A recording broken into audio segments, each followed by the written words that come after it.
Ladies and gentlemen, welcome to the ultimate clash of titans, where galaxies collide and legends are forged in the fires of battle. This is not just a podcast.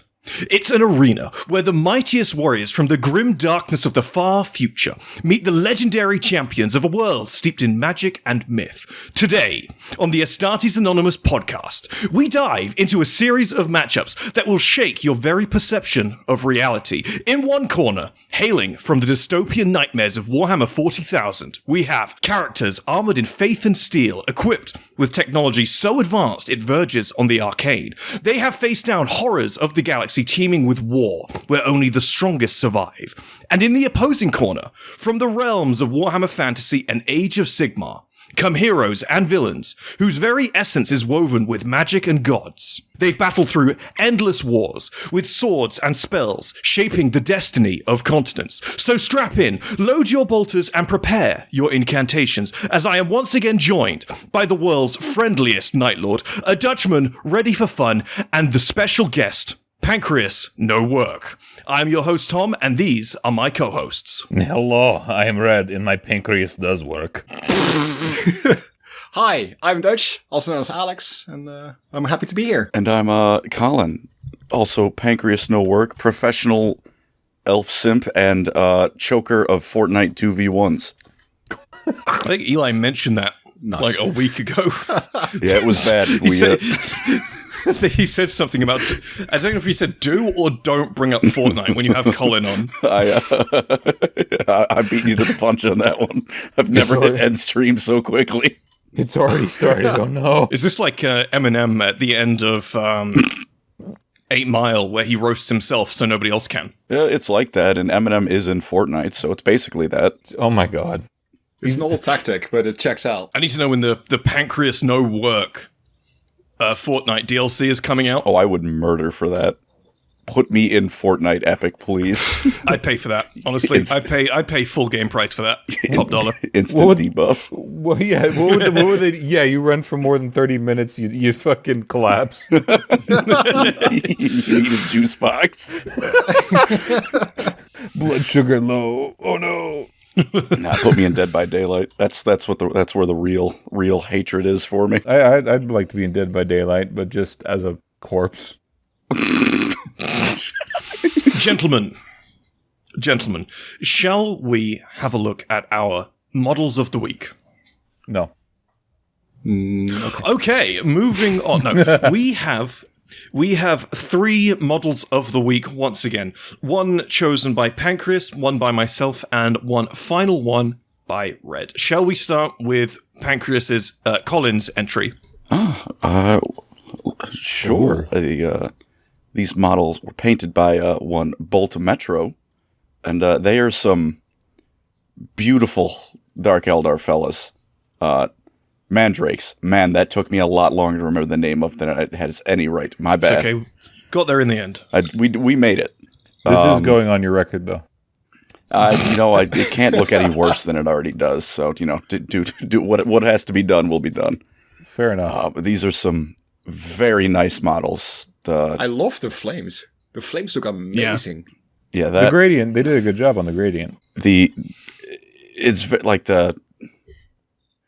I wish I was a better critic than just saying this looks good, but the flames look beautiful. I'm assuming is a flesh cape. They're Dark Eldar models. That's probably made out of human skin. They're the worst of the Dark Eldar too. Mandrakes are fucking awful.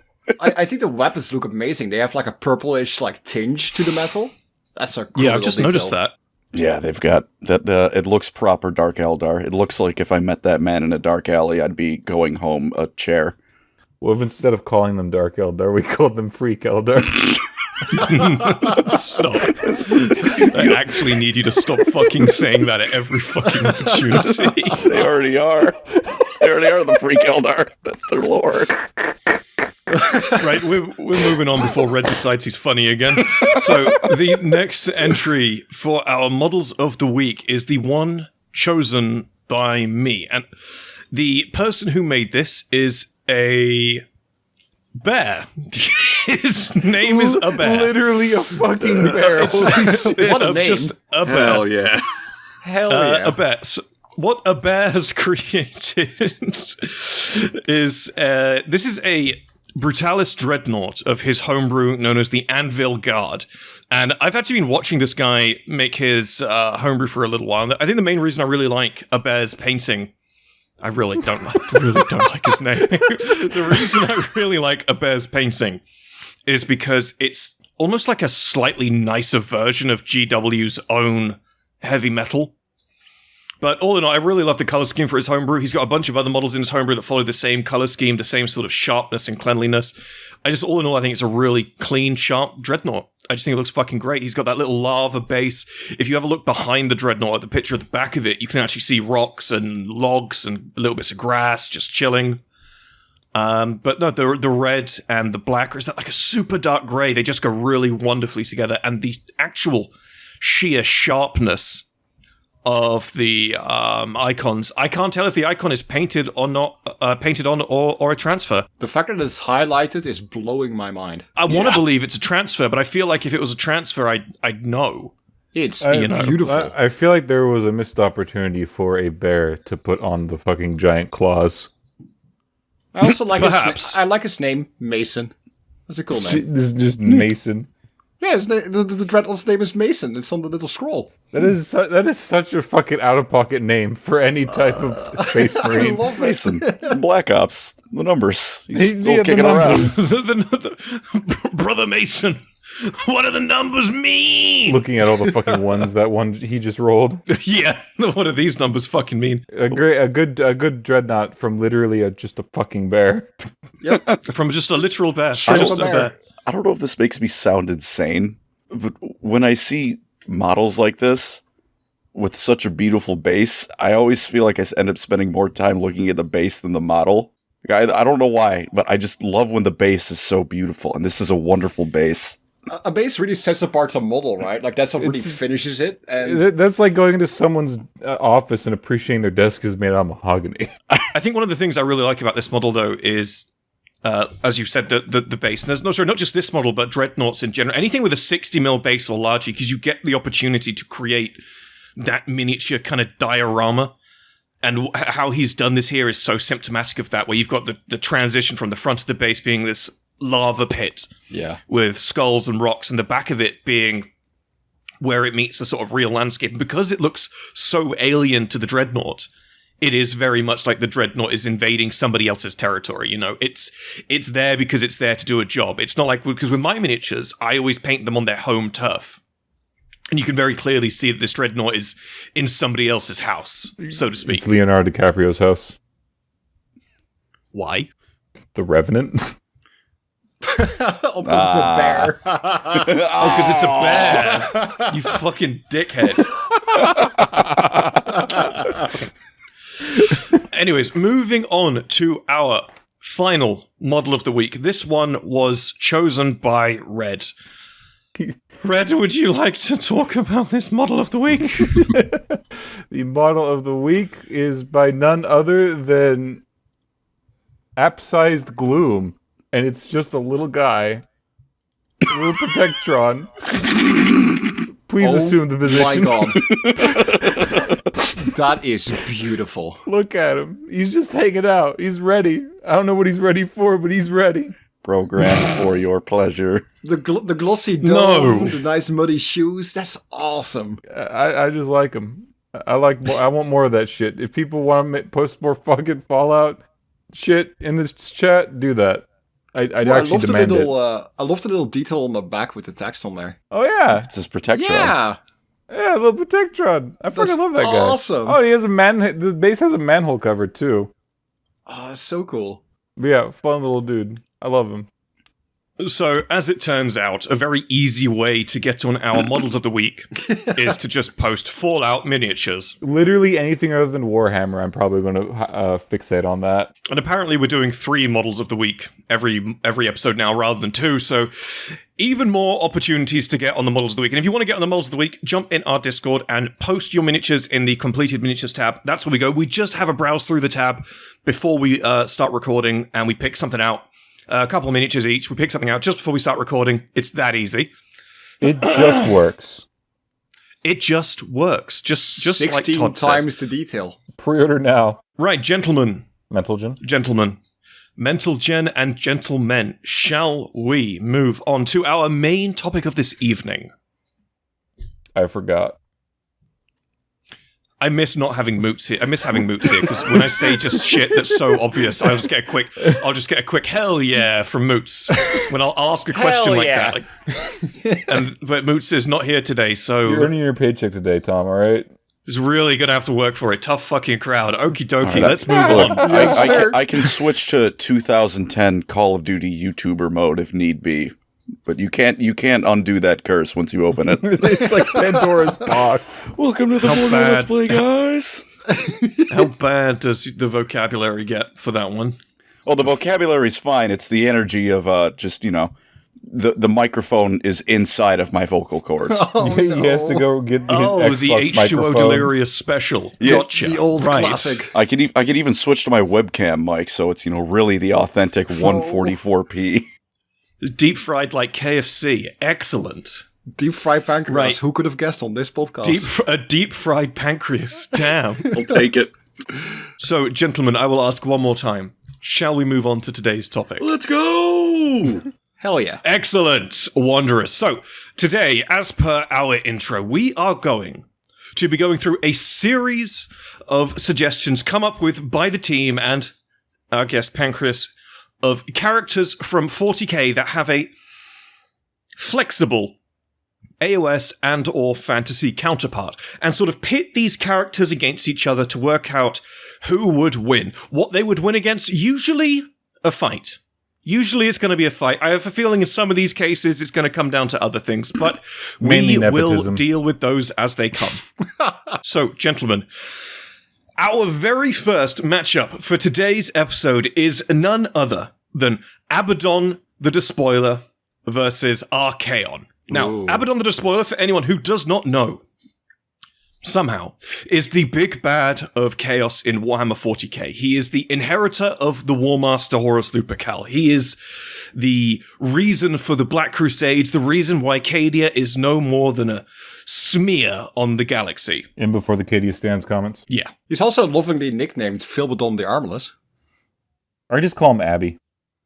Abby. That's a good Yeah, name. it's appropriate. It's his given name, his Christian name. Colin, would you like to give us a rundown of Archeon? I'd be happy to.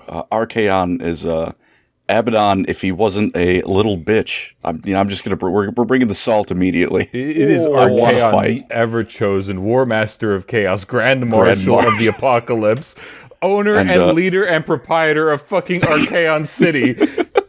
He has a fucking city he named after himself. And That's pretty badass. I'd just Abbadon. Abbadon got a planet. Ooh, Archeon got a setting. He did get a set. Archeon fucking won. I love that. I love that he just fucking wins. He won Warhammer. He won in fact, it's the way he won. It came down to him and Franz, right? And then they started wrestling over the titular Warhammer, and they both dived into a black hole. It was Sigmar and Karl Franz's body, because it being Karl Franz was retconned the next book when that happened. End times. That is great. Games Workshop. It's Archeon won the setting with a little help from Manfred, who I'm very glad is not on this list because I don't want to be unhappy today. I forgot about Manfred. Oh, damn. Lucky bastard. Also, look at their models, all right? Look at fucking Archeon's model and then compare it to Abbadon's model. Archeon is, like, taller than a fucking knight. I mean, he looks like his body is 110% muscle mass, so I mean... I actually have both those models, or had both those models. I don't know what I had. Archeon, like, just him, not off his mount, is actually bigger than Abbadon. Is he actually? Oh, Lord. He's actually taller than Abbadon. He's a fucking big guy. Huge. So we're noting, too, he's not a space marine. Archeon's just a dude. I mean, also, when you look at the titles next to each other, right, you have the War Master of Chaos, versus the fucking Ever-Chosen. Yeah, one of those, I'm just going to say it, something a lot more impressive. And then he goes Grand Marshal of the Apocalypse because he's not busy doing the title equivalent of buying a monster like a Ford pickup truck with tires the size of the rest of the truck. Also, art for both of them. Oh yeah. Dude, it's not even close. Like he looks like he's ready to blow up the world again. Fight God. See, here's the thing. One of these God. guys actually looks like a demonic knight ready to, as Red says, fight God. The other guy just looks like some Florida crackhead who you've put in a fucking tin suit. Genuinely, look at his face. Look at his face. Tell me I'm wrong. He does look like it. Yeah. He's a bit melty. Abbadon's been taking too much fentanyl after Cadia. Abbadon is definitely one of those news cases you hear where someone on Florida ate someone's face on the highway because they're tripping on bath salts, which I believe has happened twice. His father. I mean, come on, demon horse guy, demon guy, his sword. These names. Oh man, this is gonna trip me up. Abbadon's sword's not even on fire. That's not that big of an ask. Abbadon had to plunder the sword from like a side quest. Archeon stole all of his shit from the Chaos Gods too. Yeah, that was his whole thing. He went on like this grand quest over like 1,000 years or something like that to get all the cool artifacts. He's got the armor of the first ever chosen. What's Abbadon got? Oh, space marine armor. Good, you and everyone else. Like, and it is important to remember, right, that the sword is pretty imposing that he carries. Like, it is Draconian in the end of the day. The ender of empires, and the stronger Archeon's empire would be, the harder Abbadon would slap him with it. So we've been on this versus for 5 minutes, and finally we've got the tiniest bit of support for Abbadon. The Draconian isn't worthless. But Archeon's sword is literally channeling the warp. It also has a demon in it. Oh. Yeah. It's the same sword, but on fire, so it's better. One of my burning Draconian. One of my favorite details about Archeon is that Chaos is desperate to control him to the point where they had to ask Settra to help out because the Chaos Gods like, look, Archeon is going too fucking hard. He's actually going to destroy shit. We need him to be stopped. Please, Settra, we'll do anything. I will say, I'll give Abbadon the slightest bit credit. I think he had a harder position to start from. Because, Archeon's followers, in fantasy, they're Vikings, right? They're already going to be good at killing. They're Vikings. I don't need to explain what they're Vikings. Sure. Yeah. Abbadon has a legion of very smelly people. Fentanyl addicts. Yeah. Fentanyl addicts. Vacuum people afraid of vacuums. Yeah. I don't know. The people on Florida who OD on PCP and go punch through police cars. Yep. And something, I don't know, the Emperor's Children. I can't think of anything clever for them that's not going to come out absolutely horrendous. I thought the PCP reference was the Emperor's Children. That was the world leaders. Let's get these all mixed up. And all of them are, wow, my dad, chaos, yeah. Archeon's guys are like, yeah, I want to kill people. I'm evil. I want to hurt people. Fuck yeah, I want to hurt some people today. One of those is, more inclined to blow up the world. I'll give Abbadon credit with what he's working with. He's got a lot more room to chew through, right? What tragic events led you to this path in life? None. I'm just fucking evil. I want to go and kill people and destroy empires and shit. That's a whole separate rant I can go on about chaos in the two settings. One of them seems to be the followers of the Dark Gods a bit better than my dad doesn't like his dad. Yeah. Although to be saying that, I should get some Archeon slander, and he also has daddy issues because Belakor is his dad. Oh shit, I forgot about that. Yep. Oh, no one's perfect. Oh, no one's perfect. Well, again, Belakor can't even control him. Mm-mm. In fact, no one can control Archeon. He's at this point, it's like when Darth Vader shows up is pretty much Archeon. Like, have you ever played Jedi Fallen Order and Darth Vader shows me like, oh, it's gonna be a cool boss fight, and then it's Darth Vader. It's unto a quick time event where you just have to try and not die. Yeah, that's Archeon showing up. Like some lone, unwashed Bretonnian soldier sitting out in the battlefield fighting against the course of chaos. And he just sees in the sky objective survive. And he's like, what? And he just hears a fucking explosion and Archeon flies over. It's like the Goku meme. You hear the Prowler sound effect and you turn around. He's just there looking at you.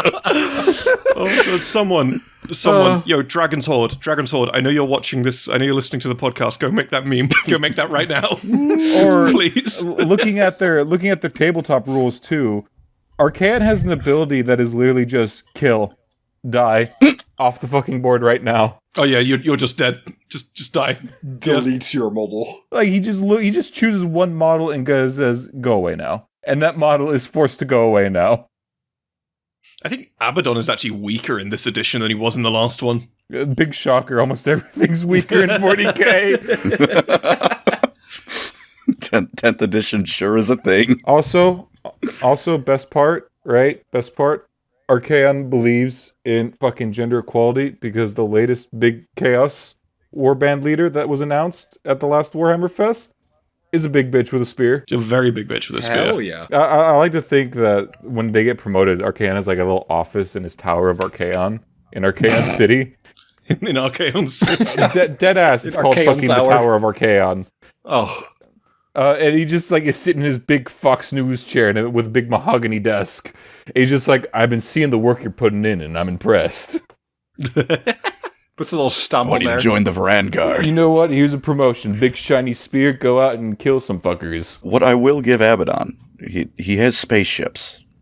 Yeah, but in a fair 1v1, Archeon would absolutely whoop his ass. See, he does have spaceships, but Archeon has... I don't even know what this fucking 3-headed Chaos Dragon thing is called. It's Dorger. Dorger. It's his horse. It's a horse. Yeah, is can't it you really, tell it's is a it horse? really a horse? Yeah, Shit. for his good work at blowing up the setting, the Chaos Gods pimped his ride. Yeah. Pimped is a hell of a word you can use to describe that. Right, gentlemen. So, can we take a quick tally between you three of who wins, Abbadon or Archeon? It's Archeon. Archeon. Archeon. Alex. Yeah. It's Archeon. Yeah. Sorry, Abbadon, you are dead. Obviously, the biggest criticism I can levy against Archeon is that he was the vessel GW chose to blow up Fantasy with. And, that could have been anyone. It's like, you can't blame him for GW's writing. True. Yeah. No, we can only blame GW for that. Yeah, but he does still have a cool-ass Indeed. model. He does. He does. He very much does. That I couldn't even begin to imagine how long that thing would take to paint. Like, I know we said it earlier, but if you have an Archeon model and an Abbadon model and you put them next to each other, or even Archeon next to anything, it is overwhelming how colossal he is. Because, like Red said, you see him on top of fucking Doormat or whatever his horse's name is. You can just see him stood there, and he looks tiny, but he's actually colossal on his own. Right, gentlemen, shall we move on to the next one? Yes, sir. Okay. Oh. If you want to. Okay, excellent. So, next up, we have Ghazgull versus Ironhide? I was about to say Ironhide. I think we think about Transformers. Hell yeah. Also great. Also, Ironhide's a real one. Rest in Grimgor peace. Ironhide might be killed loved. by Michael Bay. Rip. No, next up, we have Ghazgull versus Grimgor Ironhide. Now, this was Alex's suggestion. We actually originally had Ghazgull versus Kragnos through some means of brain rot, which we have obviously corrected. So, gentlemen, Ghazgull versus Grimgor Ironhide. I'm going to be honest with you. I don't know too much about Grimgor Ironhide, only that in the previous version of End Times, he pops out of fucking nowhere and RKOs everybody. Oh, that's because I think that was Storm of Chaos. Yeah, Storm of Chaos. And that was GW wanted the End Times, but did it through player matches. Like, you'd send in your battle report and be like, all right, this will determine the plot. Except Chaos kept getting their ass handed to them. So they just kept moving up Chaos in the front lines anyway, in spite of the fact I don't think they won a single match. And the end result of that was I think they just had people call in who they wanted to win, hoping it would be chaos, and everyone voted the orcs, who lost their last match. So Grimgor just showed up with no army, and just kicked Archeon in the nuts and walked off, pretty much. He's just the biggest badass out there. Throughout his entire lifespan, what we know of, he just absolutely RKOs everything he touches. Isn't his unit called the Black Orcs? Like the big boys? His are called Immortals. Immortals. What? Not the Immortals. I just love the way he looks at it. He was also one of my favorite miniatures ever. I love that mini. Did he ever get a model release? He had a metal mini. Yeah, he had a model. It was metal because fantasy is old, but he did have a model. But they haven't brought him back for Sigmar yet, have they? No, not yet. No. There's no like standard orc in Age of Sigmar, really. They had them, but then they got rid of them years ago, and now they're just in the old world again. Fucking phenomenal design yet again by Games Workshop. Thank you, Games Workshop. Truly the Iron wonderful. Jaws are a bit of a cool. natural successor. What's the I think the best way? I think I could say I'll give Ghazgull this. He's infinitely better at, tactics and planning than Grimgor Ironhide. Like Ghazgull, right? He's not just smart for an orc. He's smart. It's the difference between 3rd grade math and 5th grade math. Ostensibly. One of them can spell, the other one can barely read. One of them can write his own name. Ghazgull is getting a D in high school, but that's still passing. Grimgor ate his teacher in 5th grade. But Grimgor doesn't need planning because he's a bloodthirster in orc form. Yeah. He shows up and you're dead. Honestly, I will say, Grimgor doesn't have, and this is a big one for me personally, Grimgor doesn't have Makari. That is true. No, the that luck is true. Factor He does not have a goblin sidekick. Yeah, the luck factor would actually make a difference. You can't underestimate comic relief. You really can't. The goblins definitely have more time, but in this 1v1 matchup, there is no Makari hanging around Grimgor. That's true. That's going to hurt. That's true. Skarsnik is not his little sidekick, unfortunately. I think I actually don't, mainly because I don't know much about Ironhide. Actually, Transformers Ironhide I know a lot about. Grimgor Ironhide. I think Ghazgull is probably my choice out of this, mainly because of his characterization. Yeah, and the power armor, like the big armor itself, he also has a claw that could probably break Ironhide's weapon. It is worth noting, though, Grimgor nearly killed Archeon in the end times. In the one where Archeon won, Grimgor nearly took him out. Fair enough. That is a good point. The reason behind that fight was beautiful, because Teclis just teleported pretty much every orc on the planet to Middenheim, including Grimgor. He can just do that, don't worry about it. Reasons. The end, things needed to happen. Grimgor needed to come back from China. He was taken. Why was he in China? He was burning down Cathay, and then he needed to not be in Cathay, so Teclis just pulled a teleport spell out of his ass.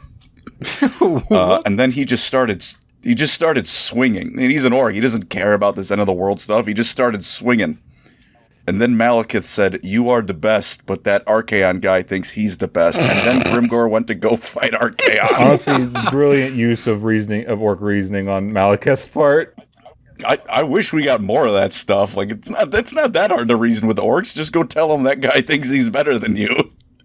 It's quite funny, because you've just made me realise that in both settings, orcs are incredible plot hole filler.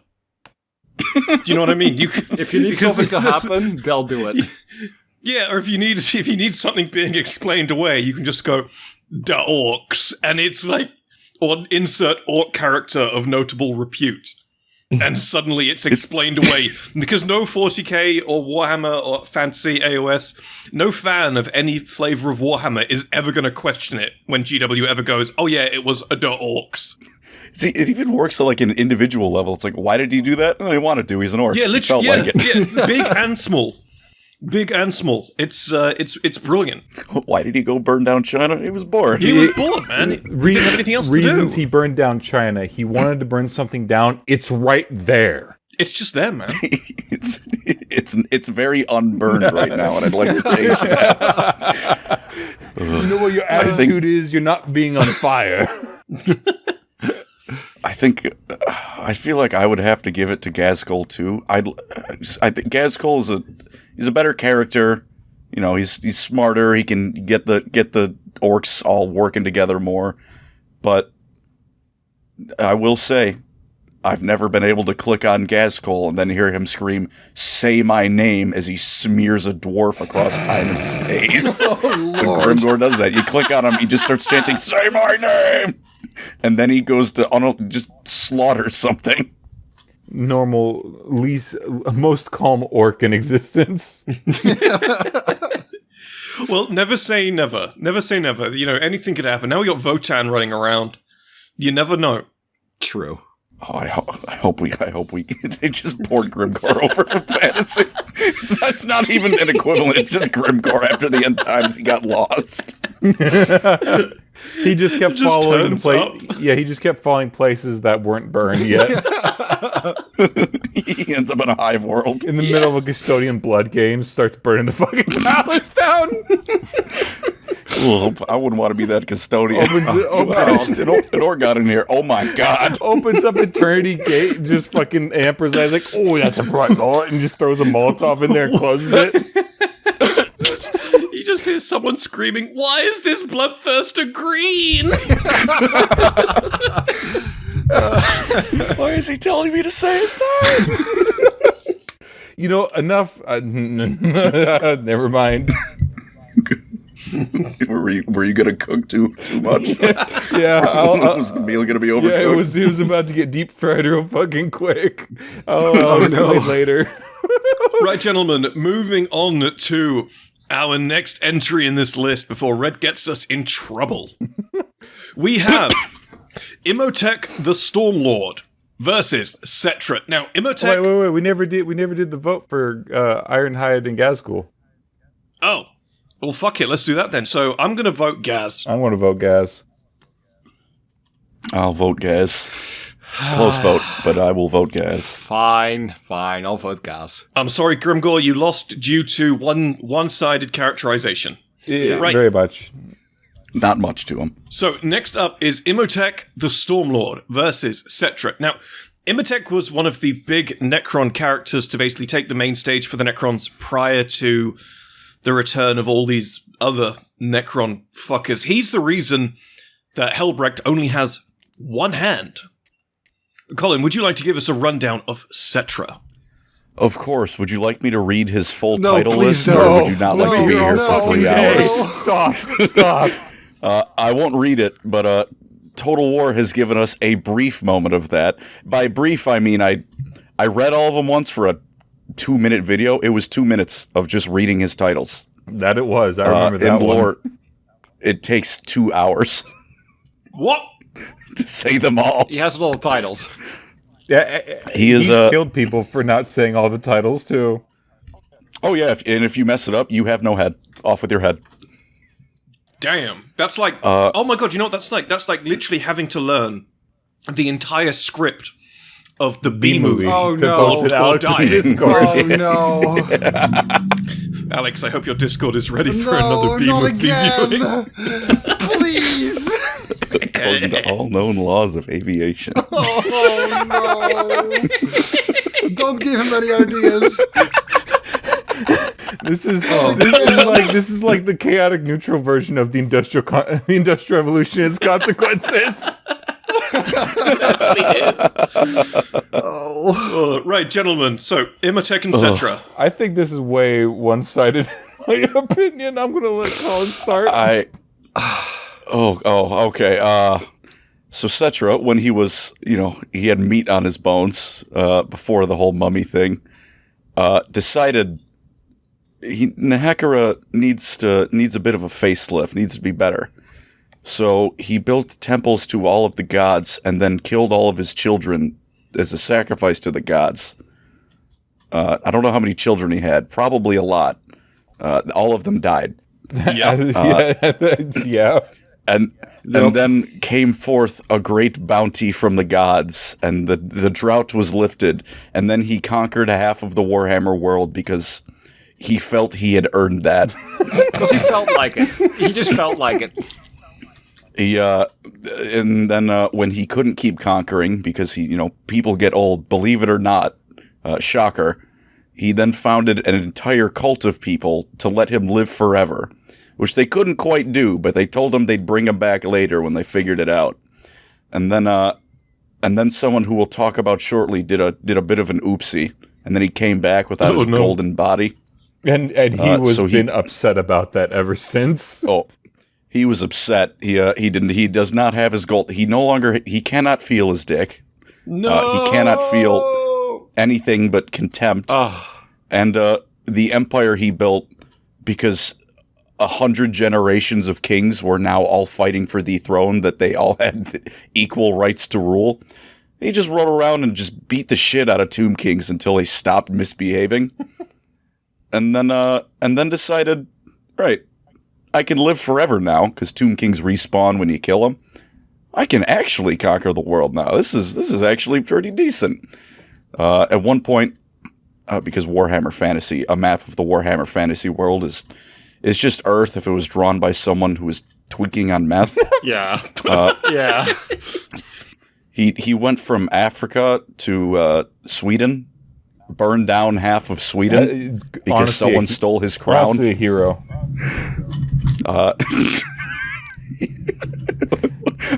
What? Pop culture icon. And he's I think the only person in any Warhammer setting to be offered everything they want by the Chaos Gods, no strings attached. Like, we will give you that body. We will bring you back to life. We will bring back Nehekara. Just serve us. And then the only thing he got out of that sentence was the word serve us.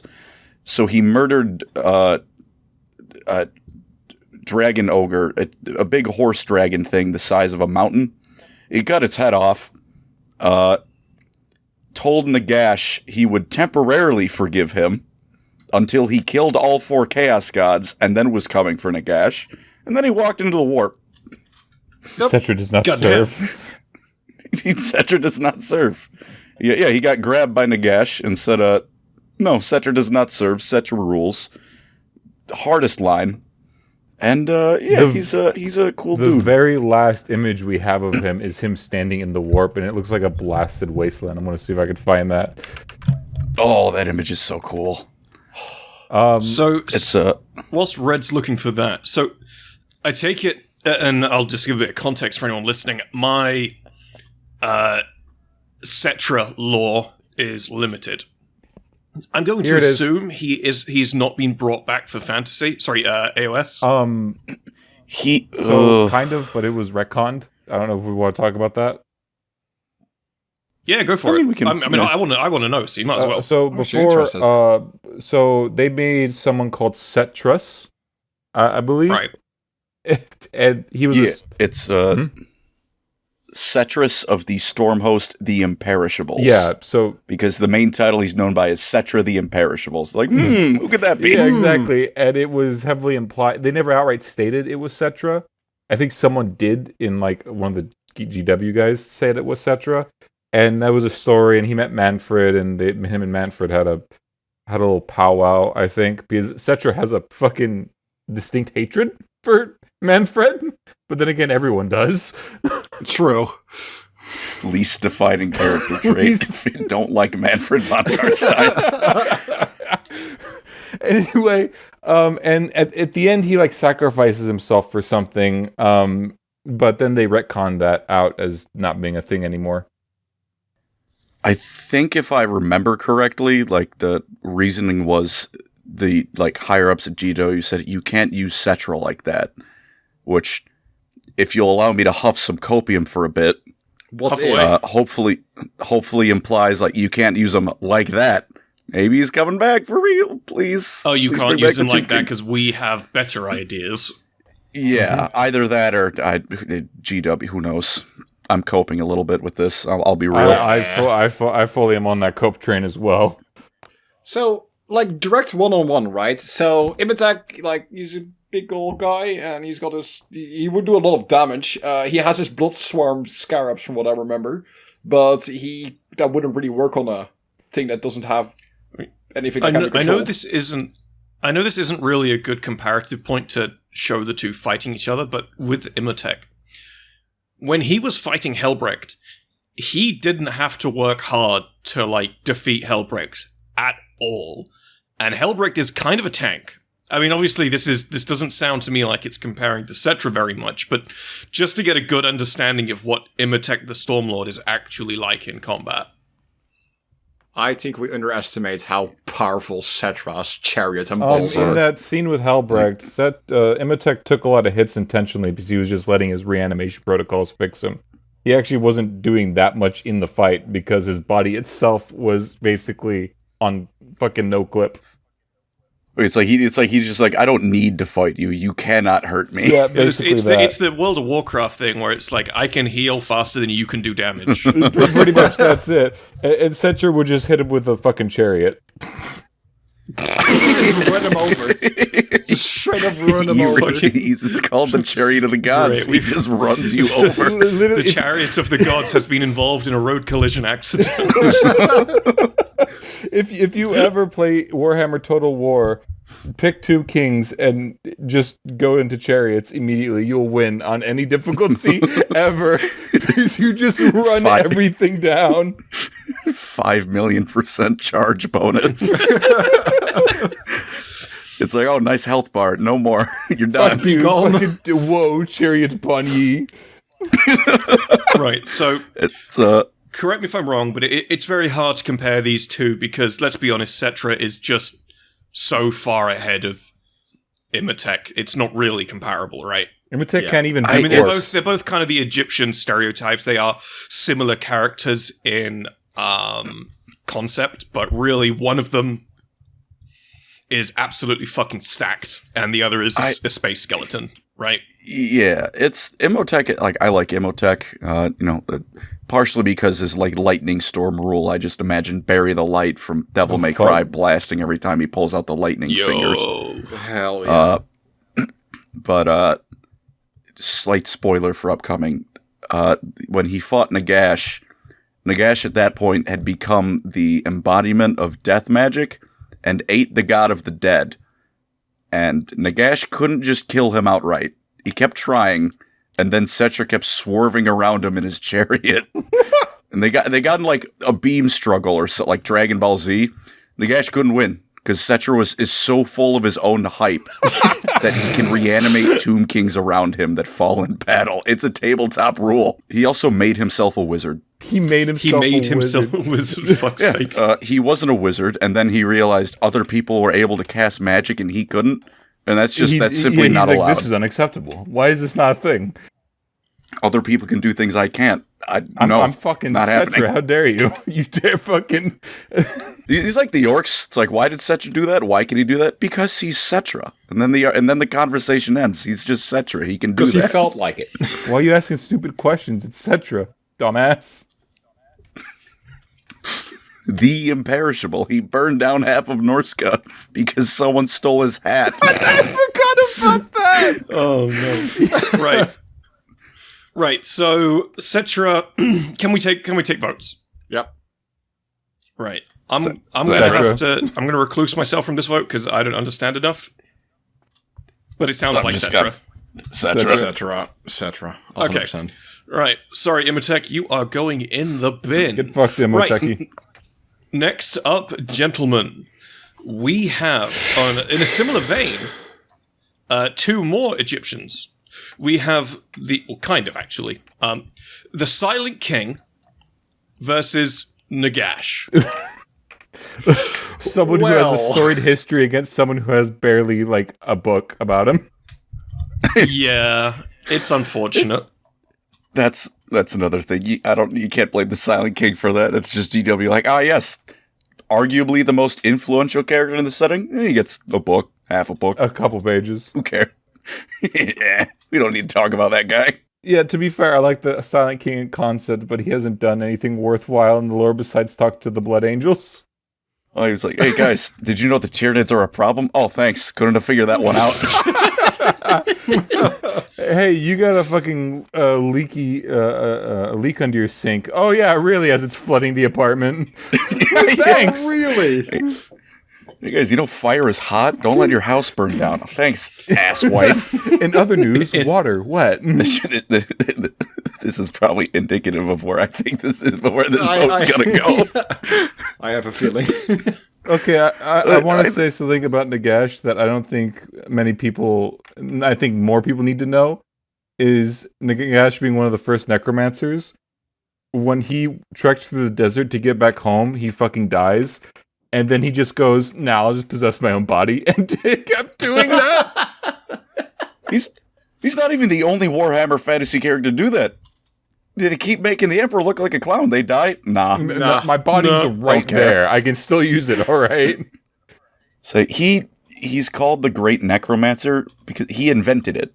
He's not just one of the first, he made it. There was no necromancy before he came along. And then Nagash said, "Let there be necromancy and problems." Silent King's got a sexy model, right? Yeah. Like, no one's going to debate that one. See, actually, I got beef with Silent King's model. Oh, really? Really? Yeah, because it's not a terrible model. It's as much like all of the recent last couple of years worth of Necron models are great. They're great quality, but we knew the Silent King was coming, and a lot of us were getting hyped for this really sort of grandiose Necron character. And instead, what you get is an overlord in a big chair. Not even an overlord. He just looks like a warrior. Yeah, and I think I was a bit harumph about that. I mean, his model is wonderful in a sense that it's one of those really great models that it's almost a diorama in its own right. Yeah. But I feel like it does not make him look powerful. It doesn't make him look strong. It's just a guy in a chair. Who's that? Who's the guy who's in charge of the Osark Bone Reapers? Catacrow. Oh yeah, with the largest crotch bulge known to the mortal realms. Like I imagine God, that man. Imotekh, but the Silent King, Zarek or whatever, would look more like that. Yeah. He's in the books. He's described as being a fucking literal work of art that doesn't look like a skeleton. He looks like an actual thing. Yeah, that would have been cool. Although, that does remind me of that Battlefleet Gothic 2, like when you're playing as the Necrons, and like Trajann and someone else are talking about Primarchs, and they're just like, well, they're like normal guys, but taller. They're like normal guys, but taller. It's just the east end of the conversation, like, yeah, they're normal guys, but taller. Don't underestimate them. Like, I guess they're smart. They're juiced a little bit. But yeah, I didn't know in the books he was like an actual well, he looks like a dude. Yeah, in the books, his form looks is said to like every inch of it being a work of art, and it's shaped differently, like it has musculature on it. Ooh, Oh, that's It's really fucking interesting if you listen to the book. that's pretty cool. and now I feel robbed on the Silent King's Yeah, behalf. that's why I feel robbed about it. We did talk about size of models with Archeon and Abbadon.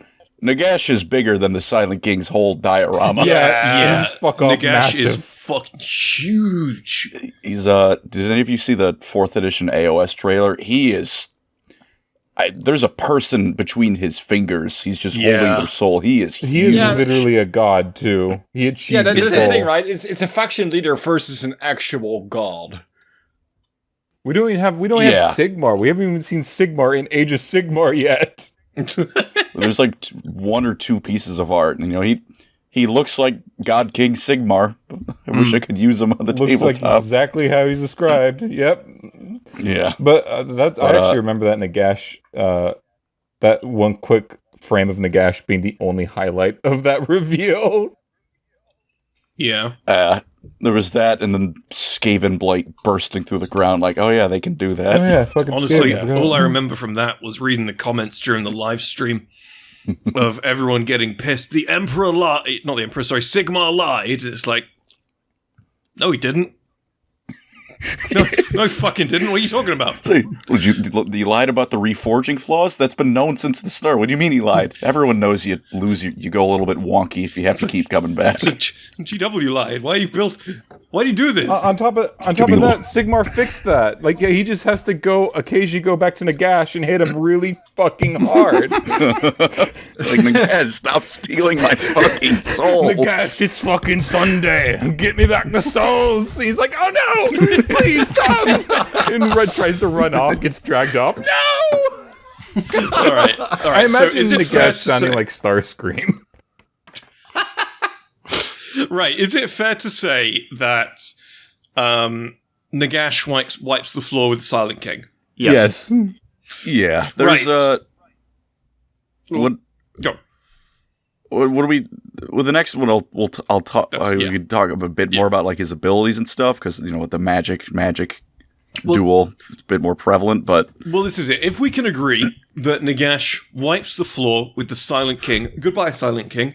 Let us instead pair Nagash with someone who might be a slightly better match for him, and that would be Magnus the Red, Primarch of the Thousand Suns. I don't see Magnus the Red repossessing his dead body. I'll be right back. So.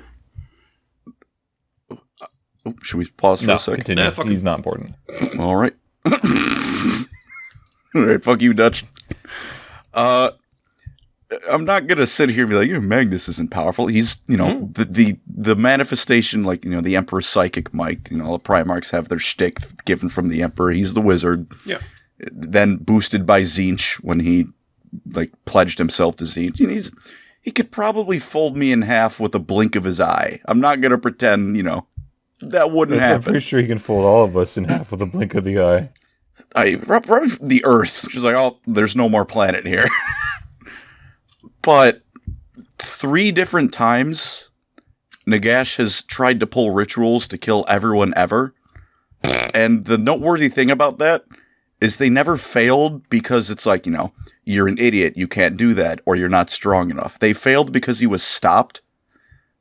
He's the reason the Tomb Kings are, Tomb Kings, because step 1 of the plan was kill everyone in Nehekara, which went out without a hitch. Step 2 was raise every corpse on the planet ever made and just kill everyone, which was only stopped by the Skaven working together with the last living Tomb King. The second time was in the end times when he became a god, became the Wind of Death. The Chaos Gods themselves were afraid of this man, because his plan was to ascend to become chaos itself. And it's not like written as, oh, he's an idiot. There's no way that's going to work. It's written as they're going to stop him because if they don't, it's going to work. Like the Chaos Gods fear Nagash because he keeps pulling this shit. and he's the god of the dead now. So you kill him and it's like, all right, well, neat. I'm going to go home, remake my body, and then I'm going to bother you again. And because that probably took quite a few people to stop me, I have an army waiting for me when I get back to the battlefield. Plus every time someone dies, he quickly scrounges to get the soul. Mm-hmm. I like to think he's skittering on all fours right at them. he's like a crawler from Call of Duty Zombies. He's like, yeah. And then he did it again in Age of Sigmar, which this time it was 8 realities he was going to kill everyone ever in. He was going to drag all of them into his. And then the Skaven nuked him again, which is how the second one failed. The Skaven exists so Nagash never has nice things. I big crux of why Nagash keeps failing is because he keeps building his fucking pyramids out of warpstone. And the Skaven get ravenous for that. To be fair, he built the third set. Well, I guess it's the second set because it was the third time was pyramid set number 2. They were floating and upside down. Why were they doing that? I don't know. He wanted them to float and be upside down. But fucking missile nuke it or some shit. Oh yes, the Skaven have nukes. They just fucking say, they'll never catch me into my flying fucking pyramid. What the fuck is that flying towards me? you look up and it's like, that is a nuclear missile coming towards me. This is a fantasy setting. What is this? Best part, quick side note, best part, I don't know if this is more appropriate for Skaven, but I feel like I won't get another chance. The reason fucking Total War Warhammer 2 happens is because There's like this Oh, yeah. quote-unquote comet that fucked up all the winds of magic, so everyone thought it was like this prophesized end time. But no, the Skaven just launched some poor fucker into the fucking low atmosphere and had him burn up like the comet, so everyone thought the end times were coming and it actually triggered. Skaven achieves spaceflight, and again, a fantasy setting. Oh, I love them so much. But man, I don't want to talk about rats now. But the gash. Skaven are the epitome of professional shitters. It's I say, but with Soul's Thick, let me briefly backtrack. Rat bastards. When you die, especially in Age of Sigmar, because now he's the god of the dead, but even in fantasy, if like a god doesn't have a claim on your soul and Nagash is around, you're going to him. Like there's no ifs, ands, or buts about it. If you die and there's not like, your special guy backing you up in the corner, he's just gonna grab your soul. You belong to him now. If God does have claim to your soul, he still goes and tries to grab Even that, you. it doesn't matter that much. It's like in fantasy, Nagash is he's the antithesis of atheism. Because if you don't believe in something by definition, you belong to Nagash. Yeah. Oh, that's one of the best parts about him is sometimes he likes to punish people, punishing them for crimes such as healing people because it denies Nagash his due for a little bit longer, worshipping other gods despite the fact that in the mortal realms or fantasy you might not have heard of Nagash because big world, and my favorite one, he just doesn't like you. He just doesn't That's how it goes. He's just not a fan. But he keeps casting rituals to kill everyone ever. And and then every time he loses, it still works in his favor.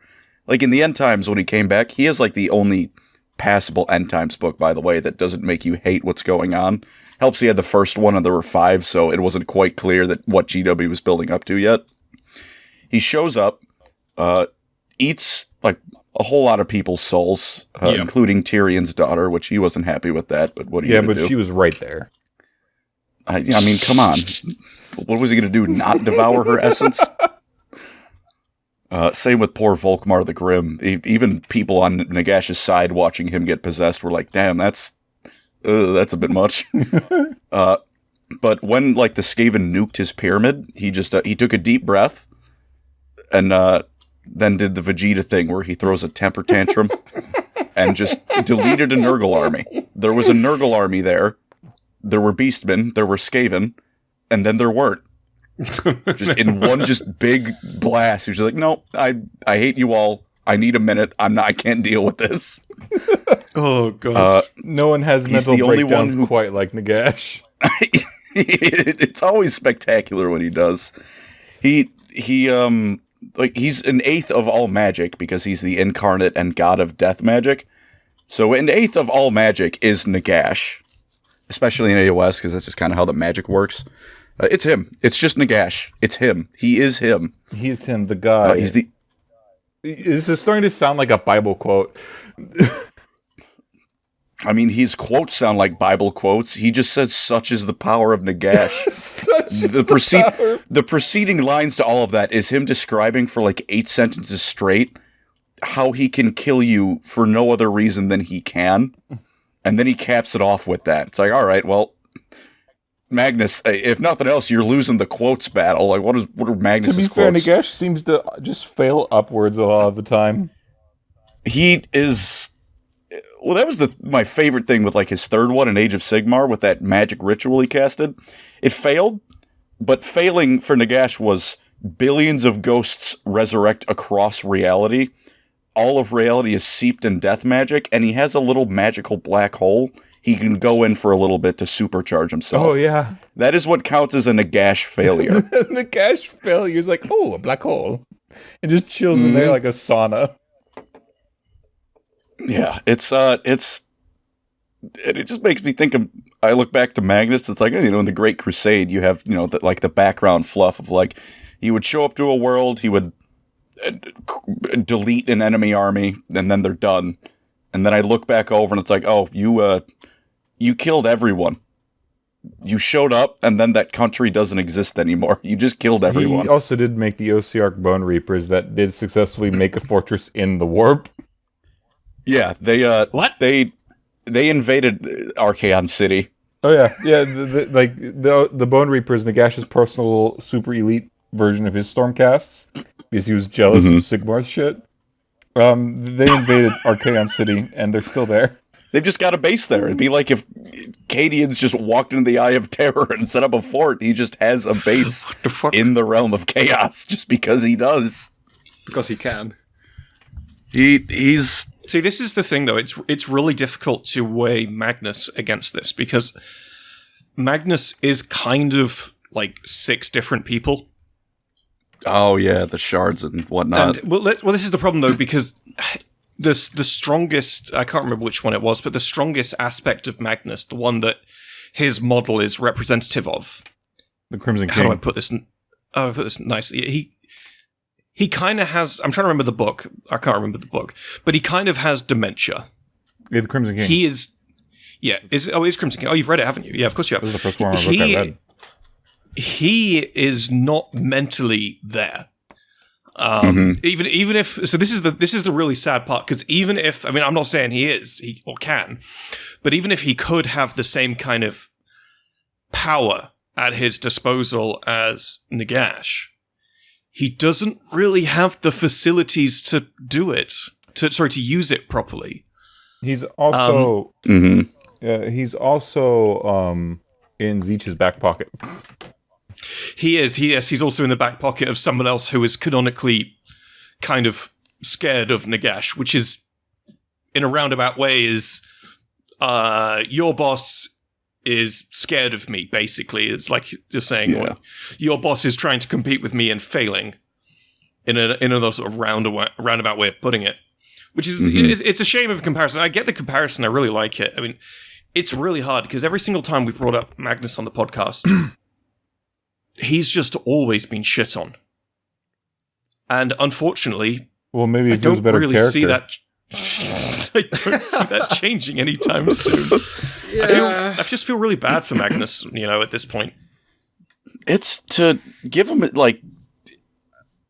It's again, like I said, Magnus is a very powerful, I think it's some tragic character, even if some of the specifics of that are, hey dude, maybe answer your phone when people are calling you, but that's a different thing. To be fair, Magnus is like an anti-Nagash.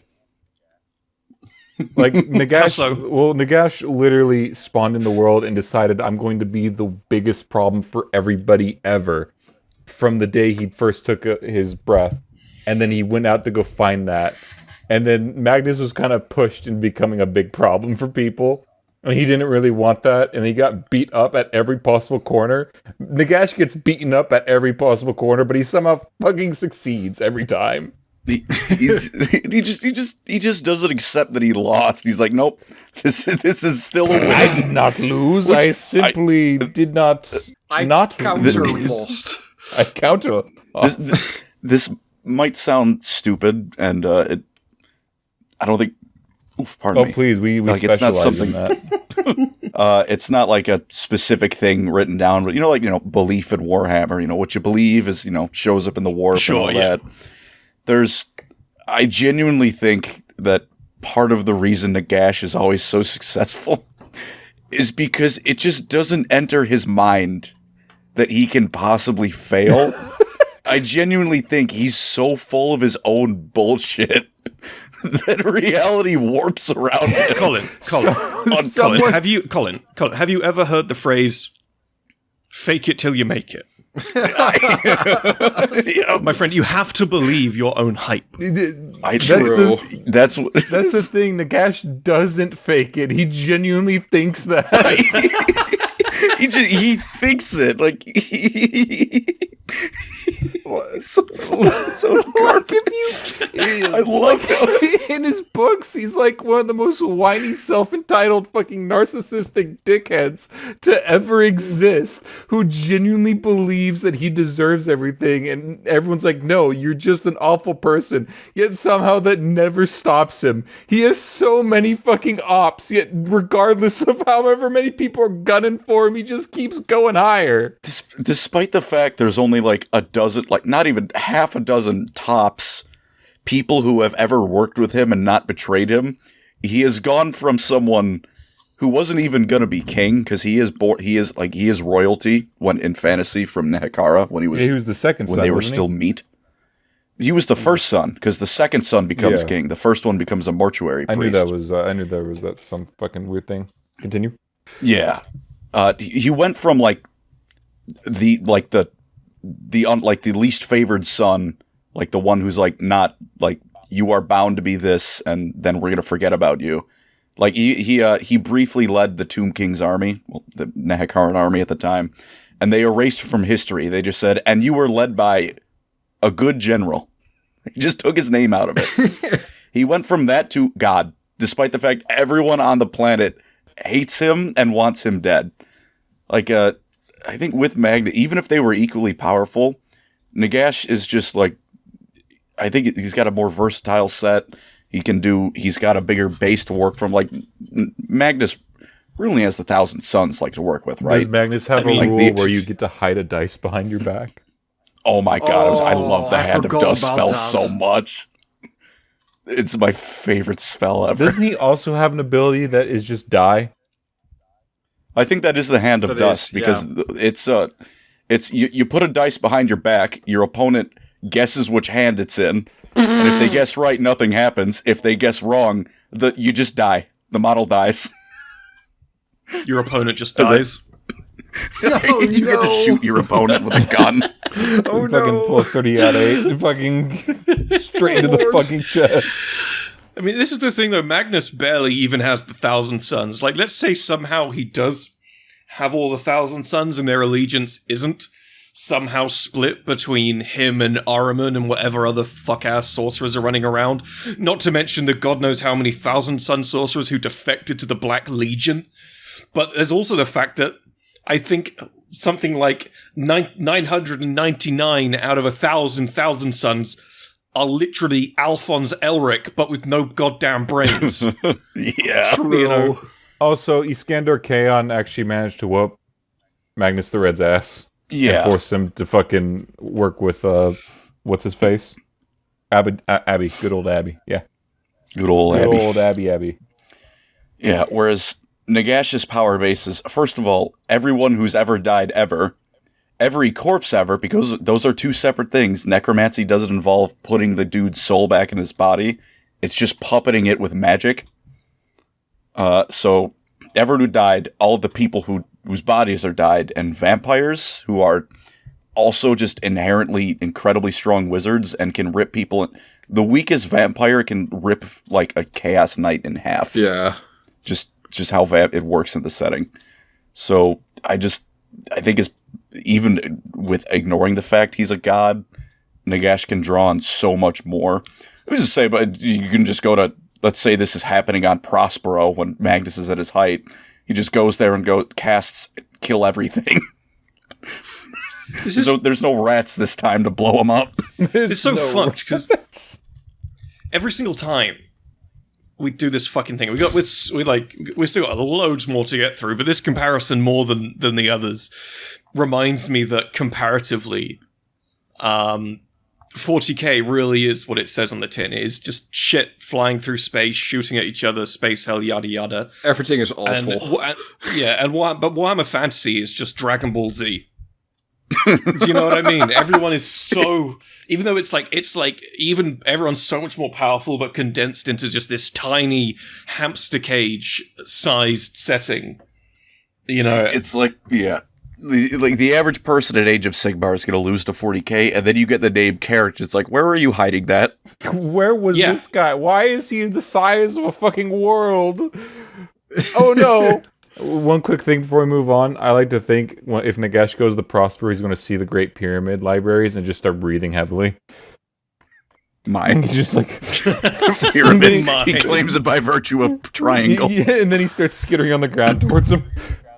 Until he starts reading and realizes how amateurish it all is. He's like, I noticed you didn't actually invent any new schools of magic, you plebeian. You didn't use necromancy. I'm honestly quite disgusted with your progress here. You childish. I get the last thing to say before we move on, at least I have to say, is I wish 40k had a proper undead faction. I know there's the Necrons, but it's like an actual they're not undead really faction. undead. Because necromancy and the undeath in fantasy is its own thing. Yeah. Like separate from chaos or like normal magic. I wish we had that. Especially because if Nagash rocked up in 40k, he'd go, there's a lot of dead people in this setting. Don't mind if I do. It's a tough one. I mean, this is the thing. GW has drawn some invisible and flexible lines as to where they decide it's sci-fi becomes too fantasy and fantasy becomes too sci-fi, right? Yeah. Yeah. Even though all the sci-fi stuff very clearly, obviously, and blatantly has its roots, more than just its roots in fantasy. So it's a goalpost that is invisible and moving very quickly back. It's impossible. I understand your appeal, but I think this is the thing, though. Everyone kind of has that one thing from fantasy, maybe not necessarily Warhammer fantasy, but fantasy, like sword and sorcery fantasy in general, that they wish had a sci-fi equivalent in 40k. You know, for years I was like, dwarves. And people are like, oh no, the squats. I'm like, no, not the fucking squats, an actual dwarvish faction. Please. And then we got the Leagues of Votann, who incidentally and unfortunately don't really have an adequate amount of lore, but still, you know, we got that eventually. And they retrofitted that as these big sort of space, hyper technological space scavengers. And so it's really a question of, okay, well, how would they translate that to this undead faction to 40k? And I think what you'd find is knowing their ethos, they'd have no choice but to just make it look like the Necrons. You know, it would be, how do we do this? Oh, let's just make them robots that come back to life. I mean, suddenly it's, you know. I think a lot of the I personally, I see that. I do kind of like the Necrons as being the 40k undead faction because they have a lot of the same vibes going on in their books. The idea of a fallen empire from long ago, and all these creatures that are living don't really know what being alive is anymore due to the fact that their bodies, how they're described, acting. But I think the best way that they can probably introduce an undead faction in 40k is probably through Nurgle, although that would be attached to the warp again, so it's tricky. You can't really do an entirely new fucking thing like that, can you? Unless it's that new Xenos race they teased a while ago. Huh? Which one? A while ago they teased a new Xenos race. Huh? Did they? Or was it the Votann? Did they? I was pretty sure they did. Uncertain. Don't listen to me. I'm insane. I mean, I certainly won't complain about more Xenos. Please. I can already hear Eli drooling, foaming at the mouth.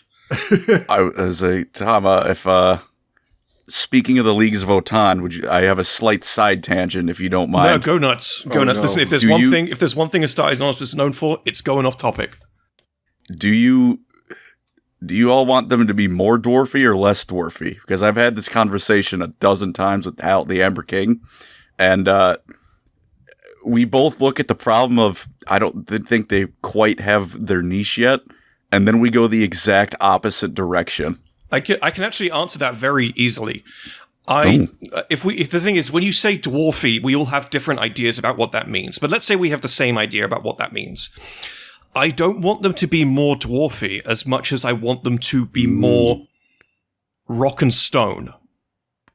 You know what? Valid. There is. I've played the tiniest amount of Deep Rock, but I've watched hours and hours of it. I understand the vibe. I have a tattoo of it. Hell yeah. The vibe of sci-fi dwarves as far as I'm concerned, is owned and defined by Deep Rock Galactic. If there is anything in all of fiction that Games Workshop should look to for inspiration for the Leagues of Votann, it is Deep Rock. Now, they can put their own spin on it. They already have done with how, kin is kin no matter what, and the grudges and all this other stuff, little bits of classic dwarf inspiration here and there. But if you want sci-fi dwarves, there has to be more of that. This almost capitalistic greed, this hyper-industrial greed. Yeah, but then you have Chaos Dwarves. Yeah, you could have all that without being chaos. I mean, what you're describing is the Chaos Dwarves. Yeah, sure, but the Chaos Dwarves don't mine dying suns with giant ships bigger than planets. I know, you know what I'm saying? I think the fact is that you want... I don't know, there's two flavors of dwarves in Warhammer. There's the Chaos Dwarves, which is those hyper-capitalistic, greedy motherfuckers, and then there's the Fantasy Dwarves, which are a bit isolationist, but they still help out everybody. Yeah. No, that's unless fair. you shorted them 2 gold pieces, then they're going to murder your entire family. Yeah, we're talking about semantics now. But this is actually it, though, because then you realize that the way they're playing the Leagues of Votann right now, this very slow approach to them, is in my mind a pretty good thing. Because when I do homebrew writing for my homebrew, I write very fucking slowly. I will only put an idea down on pen and paper if I am 1,000,000,000% confident that it is a good idea. And so, if nothing else, the fact that they're taking the Votann very slowly, fleshing out what they are and how that evolves with the other factions very slowly, just strikes me as a good thing. So, I'm happy they've introduced them, but I'm also happy to wait another 4 or 6 years for them to become as relevant as all the rest and to have a personality as relevant as all the rest. Give me the Titan Warwalker, GW. Yeah. I know it's in the book. Please. I want to see it. Yes, and the fact that someone somewhere has a Titan Votann model hidden away. Oh, There's a Titan. Now that's a prospect. show it. I want it. So if you read the book, if you read their codex, it's mentioned. I mean, the codex, their images, their spaceship is eating a I planet. know, right? Yeah. Honestly, I don't know. I like the Votann as they are, how they're described in their codex, because that's one of the few codexes I bought and actually read from cover to cover. Yeah. I really dig their vibe. I think after I wasn't a fan to begin with, but after reading their little tiny lore that they had, they really started to shape up in my mind, and I dig the vibe, and I now have an entire Votann army. That this is the thing. Slapped tongue with. I've read every single bit of information available on the Votann as is currently, and it does paint a good picture. I'm not going to call it a solid picture, but it's a good picture. But the real problem isn't what we know; it's what we don't know. We don't know how they interact in certain circumstances where we know how other people interact. For example, we know under what circumstances the Imperial Guard will decide to ally with abnormal, allies. We know under what circumstances Space Marines will do that. We know under what circumstances Chaos Space Marines will do that. Hell, even Necrons. We don't actually have any information like that for the Leagues of Votann. It is barely interesting a smidgen. Because the Votann are technically an ab-human race. Yeah, but they're not acknowledged by the Imperium as that. I see. They're listed at least on the web store. They're listed as the Xenos faction. Yeah. But in their lore, they do. One of the things that is hinted at but not said directly through their writings is that the Leagues of Votann, ostensibly somewhere before or around Old Night, were a abhuman species built to mine resources in the most hostile of environments, which is why they're so stout and muscular. In the middle of the fucking universe. Because, they go to the center of the universe where everything is turbulent as fuck and just get resources. And Old Night happened, and they ended up stranded there. That's why the Ancestor Cores are so fucked up, because the Ancestor Cores are dementia-ridden, because they weren't meant to be in service for over 10,000 years. They're these supercomputers, but with a shelf life. Which is why every second that goes by, every single Ancestor Core is getting more and more mentally crippled. But this is the thing that everyone was talking about, how the Leagues of Votann were introduced as this faction that, oh, look how bright and shiny they are. Oh, they're so advanced, yada, yada. No, their faction is just as fucked as everyone else. Yep, they're dying. You know, It's less obvious on the surface, but it's coming. And I like that. And that's a great way that we've gone way off topic. Gentlemen, should we get back on topic? One more quick thing. Deep Astartes Anonymous lore. Me, Aaron, and Moots have a rock and stone tattoo that we all share. Hell yeah. I say. My last quick thing is I want fantasy dwarfs in space. Please. Give me my Book of Grudges, but bigger. Give me my killing people because they short you on gold. Give me my your worth as a being is decided by your beard length. They actually do that. Do they? They have do they do the they beard have a thing? grudge token mechanic, and they hold grudges. Grudges are a huge part of the Votann culture. I know they have that, but I guess I want it in the fantasy flavor. Like, I want the book. Give me not just a book. Give me the book of everyone who has ever wronged you. Give me fucking the list of people who have pissed you off. Right, gentlemen, shall we move on to our next competitors? Unfortunately, this looks like another situation where somebody from 40k is going to get bent over backwards, penetrated, and left without as much of a you've got reach around. Man. So, the next one up is Eldrad, the wonderful fella of the Eldar, versus Teclis. Oh, Lord. His name's funny. Colin, would you like to give us a quick rundown of who Teclis is for the 40k fans who do not know? So Teclis is he's an anemic cripple. He has magical tuberculosis because his great granddad cursed his entire bloodline by grabbing Kane's sword. He can barely walk without magical potions he needs to take daily. His brother Tyrion gets all the attention because he's, charming. When he's not in a mood swing, he's charming and charismatic and good with and deletes people with his sword. Healthy. Teclis can also wave his fingers and just erase your city. Oh, you have a nice town there. No, you don't. I exploded it. He's killed. He's the one in Age of Sigmar because he's a god now in current setting lore.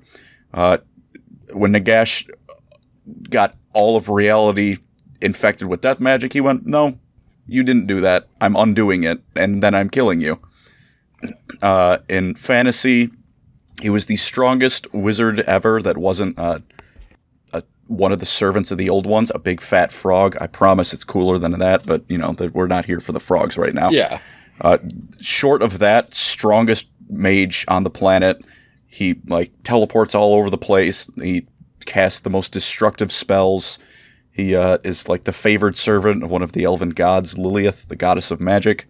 He in the end times, he's the one who is trying to bind magic itself to individuals, and he kind of messed it up. But blame the Dark Elves and Tyrion. He's one of the few people who met Gotrek Gurnison and did not come away with an axe in his brain, which is impressive all on its own right. I like to think he just rolled over and exposed his belly like a turtle. You're not far off. Gotrek was going to kill him, and he's like, "Wait, I know where Felix is," because Felix got lost in a magic tunnel, and you could hear the gears turning in Gotrek's brain. Is it worth it? Gotrek, I really want to kill this elf. Is it worth Gotrek's it? entire story is, "Where's my son?" Wait, where's my twink? No! All right. You've activated someone's fucking key phrase. No, I'm about to make it worse. Okay, I'm going to give you some warning just before you do. The Astartes Anonymous audience, going by the people in the Discord, the people who we talk to, before and after episodes, the people we interact with, the how every community has that core of 10 to 100 people who just really love it. Yeah. As it turns out, the Astartes Anonymous version of that is people who are very fond of this line of conversation, so please be careful. Okay, well, you're not... Okay, well... A bit too fond. Linky, I'm looking at you. Stop it. Put it down. We are actively reading the fucking live chat that's scrolling right now, and I'm getting ready to kick your fucking ass into the fucking next world. Linky. Linky, stop. So I'm gonna approach this versus from the sense of a conversation I would have with them, right?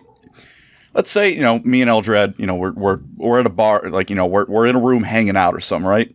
I feel like I would just be given Eldar mysticisms and arrogant to that. He would give you the fucking Eldar booth. He would give me the patented Eldar stare. Sorry, the complex. Sorry, I'm just picturing you in a hotel room with Eldrad. Played This by is a Hugo really Weaving. strange. Played by Hugo Weaving. This is a really strange. How did you guys have drinks? Did you go out to dinner? I don't know. Whatever the situation is, like if I'm in a conversation with Eldrad, however we got there, I just feel like it wouldn't be a good conversation. I don't think I could connect. I think he'd be This picture here. I just feel like he'd be a bit unpersonable. Yeah, and he's probably going to be a bit condescending about things like, oh, I mean, he's a fucking Eldar. That's their entire thing. Yeah. But this picture I've just put in the references channel, he kind of has kissable lips. Don't say that. Don't say that. I'm just saying. Well, you're in the hotel. I didn't put him in the hotel room, all right? I mean, true, but look, you may say that, but you put me and Teclis in a room together, and one of us is coming out pregnant.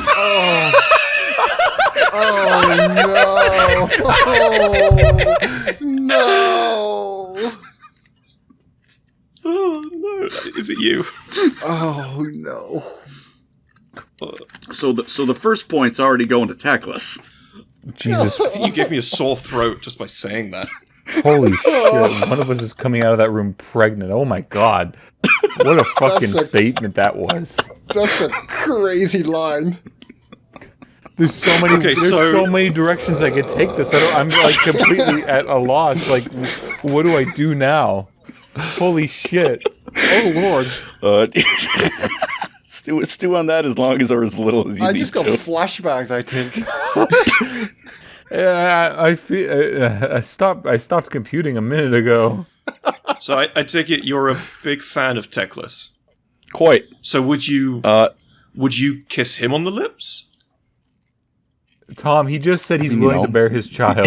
All right, you gotta build up to that. So pregnancy is before kissing, apparently. No, you know what you bastard. Look, regardless of the specifics, I know, we can figure that out later. Oh Lord. The specifics of childbirth. Oh no. He's moving on from that which the audience is apparently really gonna like. Oh my god. Fuck. I have no fucking argument for this. I know Eldrad kicked the shit out of Abbadon, but fucking everyone kicks the shit out of Abbadon. He did that. And he did try to convince his entire race to do a suicide pact as well, so... I mean, to be fair, it would have worked if the Death Watch didn't show up and stop a ritual that would have killed Slaanesh. That's all the Eldar. That's all he had to say. It's like, it wasn't even going to kill all the Eldar. Well, I mean, that still would have... At least most of them. In context, it would have been nice for the Imperium. Literally, just like he could, like, hey, this is going to kill all of us. Like, you don't need to worry about it. And like, but no, he didn't say that. For as smart as he is, he could have just said that to the fucking hyper fanatical fucking crimped out Marines. Yeah.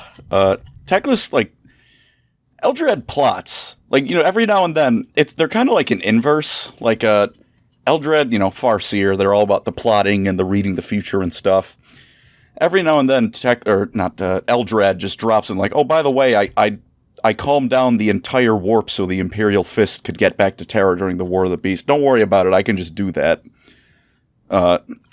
But he's mostly like the plotting guy, like, with Iniad. He's like, I'm going to bring about this race and grab all the Spirit Stone. Eldrad is the type of guy to say, I'm going to fuck your mom, then follow through with that plan. Teclis is the type of guy that treats her to a nice seafood dinner before that. And then I get him pregnant. Then Colin somehow get mixed up in the situation. Oh, Lord. I don't like this threesome very much. Alex is dying. This is just the worst. I don't. This is the Anyway, worst. fucking Teclis wins through the virtue of pregnancy.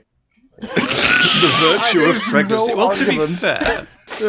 to be fair, one of the sort of descriptors of, from these descriptors of Eldrad versus Teclis, I kind of just get the feeling Teclis is Eldrad if Eldrad could go like Super Saiyan. If That's Eldrad was allowed to be competent. Eldrad's kind of competent.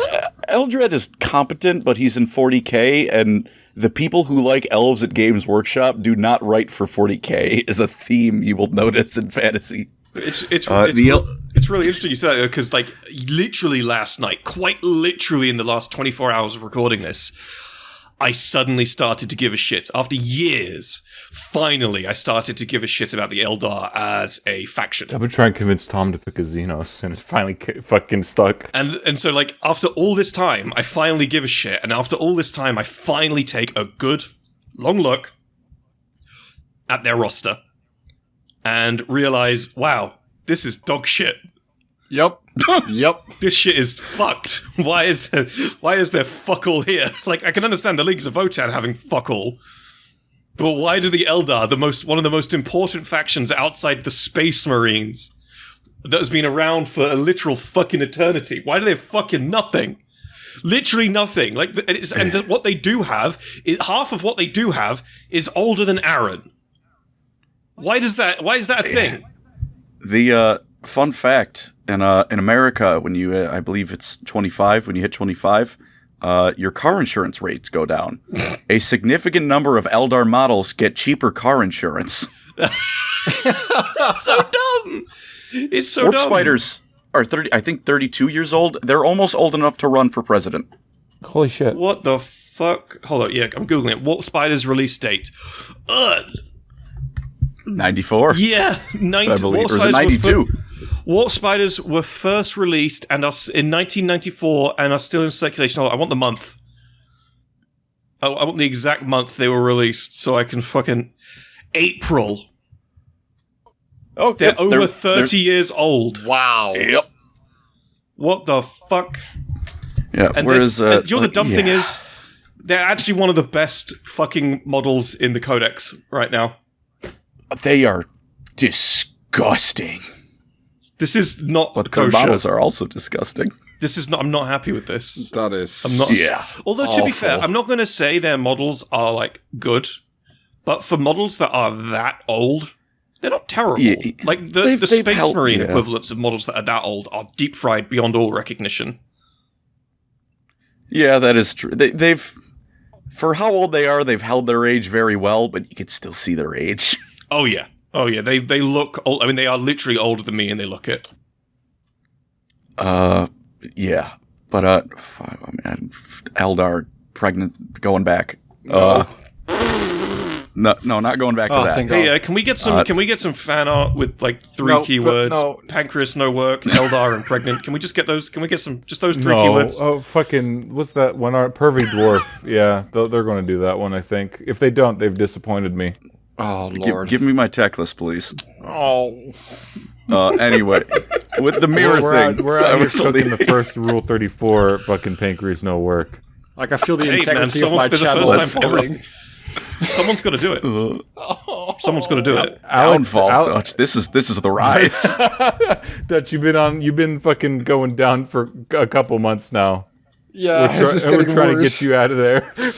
Oh, God. Why is it that every single time Alex comes on the podcast, it just goes perverted in some way or another? It's not even my fault. because I he's don't Dutch. bring it up. Well, I mean, they say don't equate correlation to causation, but Secretly You in the know. background, I just messaged Pancreas to say that.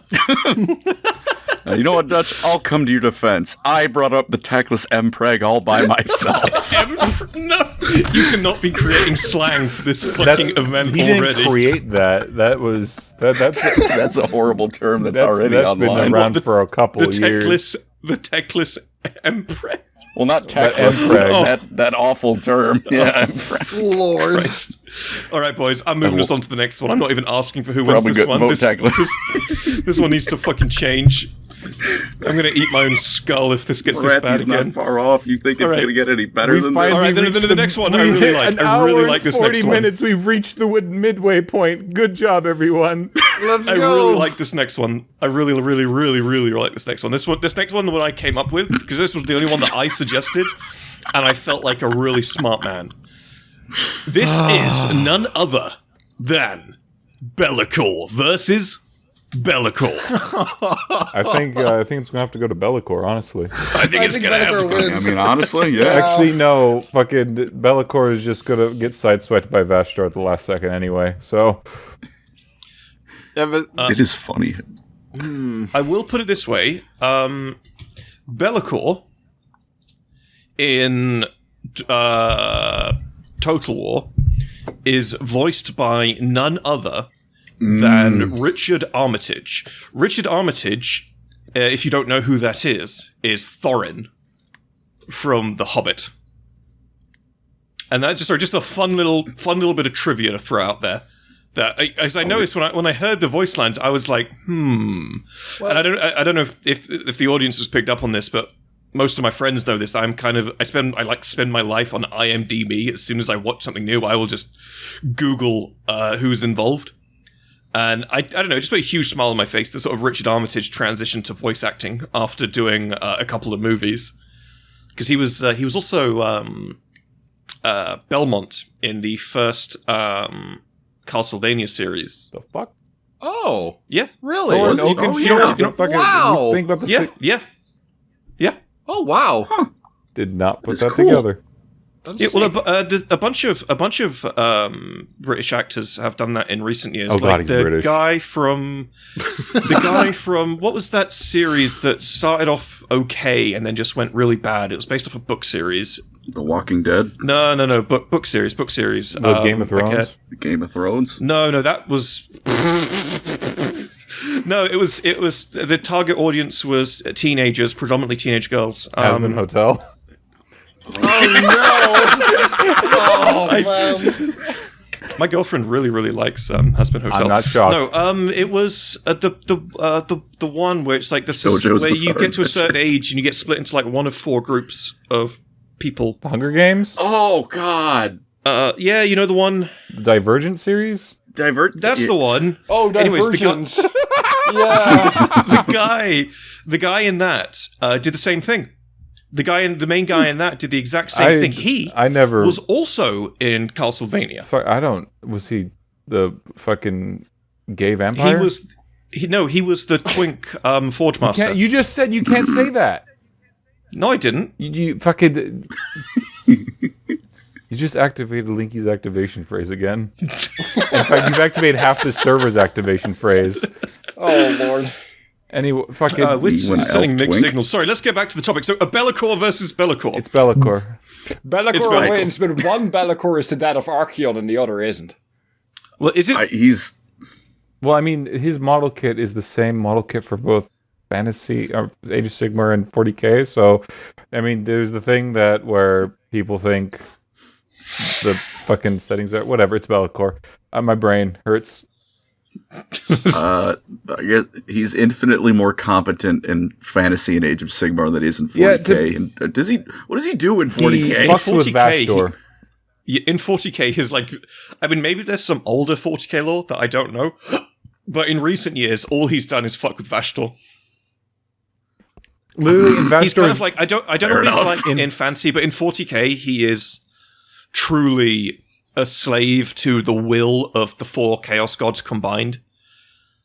So it is really just the embodiment of if all four Chaos Gods want something happening and all four of them agree on something happening, that's when Belakor appears, and that's pretty much it. I don't think he's even got that much of a defined personality in 40k, whereas I know, at least through Total War, his that in defined Fantasy he really does have a personality. his defined personality is a forgettable side villain. Unless it's the He's got such a cool design, though. In Arxa Omen, Vashtor is about to lay siege to the fucking rock, and out of fucking left field, Belakor just shows up. I haven't read the book. I'm going to admit that, but I've read the excerpt where Belakor just fucking shows up. I don't know if he's in the book before that, but it makes it seem like he's just a random thing that happened. He's a RuneScape random event. Yeah, basically, Master's like, aha, I win, and Belakor's like, but wait, there's more. And it's like, oh, fuck, Belakor, you came here. He's like, yes. And then they have like an anime fight. Belly May's here. Belly May's here. Fuck you, Vashtor, you spindly motherfucker. On the one hand, he does have not that much more of a personality, but a bit more. Like, he's a little bit more independent. He does screw around with people a lot more. But on the other hand, the first death I think of Belakor in fantasy is when a bunch of skinks pelted him with rocks on pterodactyls until he died. That is... Which came from a tabletop report, which is just beautiful. That is hilarious. They just threw rocks at him. His magnum opus in fantasy was the fact that he crowned fucking Archeon. And that was basically downhill from there for him. Yeah, he's cursed to always crown the Everchosen. At one point, he possessed an Everchosen, and then the body he possessed just fizzled out. Because, no, Belakor, you're not allowed to have fun. Yeah, that's his entire thing in fantasy. He's like, he wants to be the Everchosen, but they won't let him. Yeah. And then I believe his second death comes from Gotrek and Felix, where he was about to ascend to become the 5th Chaos God, and then I think Gotrek beat him to death with a Bloodthirster. Wait, what? What? Yeah, Gotrek grabbed the Bloodthirster and then hit Belakor with it. But isn't Gotrek... unless I'm thinking of something else. Yeah, no, Gotrek's like fucking 4 feet tall. Yeah, what about it? Yeah, he's a dwarf. How the... What about it? Okay, I'm just gonna accept that at face value. No, it's all he's good. Gotrek Gurnison. Yeah. No, I'm accepting that at face value. He is Karl. He is Karl.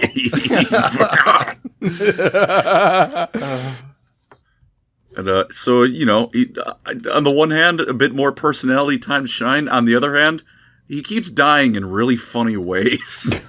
I think that's actually the big defining thing between the two. Like, we could say they're as strong as each other, but Belakor from fantasy is a character who's also a moron, whereas Belakor from 40k is just an NPC. He has no inner monologue. He is literally just a fucking bot. He's the 40k equivalent of a Skyrim bandit who tries to mug you when you're level 60. Like, what are you doing here? Go away. Alright, so I think I know who wins this fight, gentlemen. I think it's Gotrek. Yes! It's Gotrek. I vote Belakor.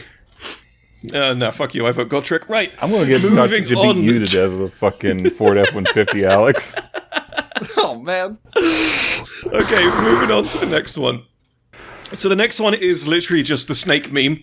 So we have Demon Prince Fulgrim versus Morathi. Now, before anything, I have a very compelling argument for Morathi.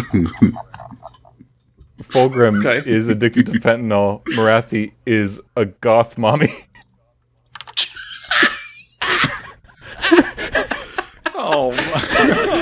I believe I also have a very compelling argument I'd like to share in the podcast references chat.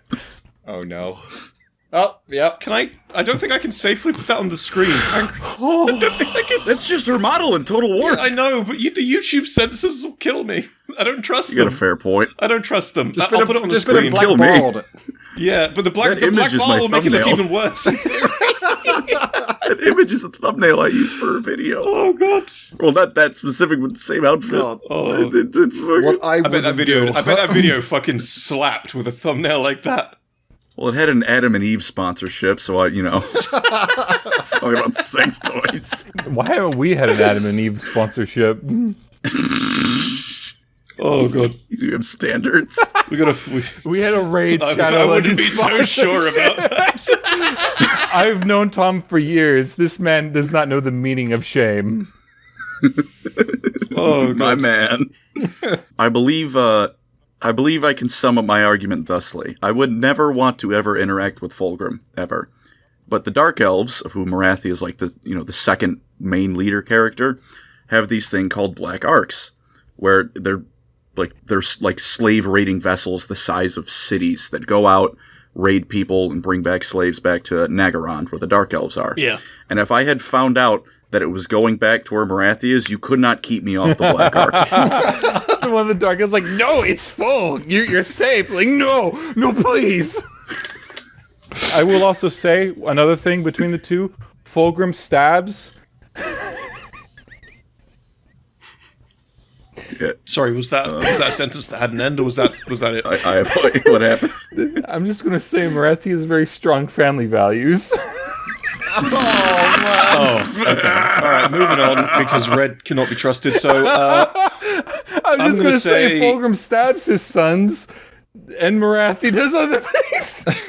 Morathi gets stabbed by her son. Oh. This is just Just saying, terrible. if I was This is Malekith. the worst. I should never have put this verses together, honestly. No. Thank you for having Neither me. of you can be trusted. Would. I almost feel compelled to apologize to Alex, actually. To be fair. No, I have to respect your opinion because I see two good reasons right there to go for Morathi. So, you know what? I'm on their side. Yeah, we've converted the Dutch. Oh no. Right, okay, so Morathi wins. Let's please move on to the next one before somebody says something that I need to cut out of this fucking audio. Will. Right, gentlemen, the next one on the list is... Oh, this is a good one. So, the one and only Mad Dok Grotsnik versus Ikit. Would one of you two like to give us the rundown of Ikit, please? So a while ago, a Skaven clan decided, like, let's make the moon green, and then Ikit Claw said, "Fuck you, blow up the moon now," and then he blows up the fucking moon. The Warhammer fantasy world once had two moons, Morsleib and Mansleib. Morsleib is pure warpstone. It has a big skull on its face. And when it rises, the dead rise. The chaos is, like, the barrier between chaos and the mortal world is at its thinnest. Demons can cross over more easy. The Skaven decided they would pull it closer to the planet, and the Naked blew it up.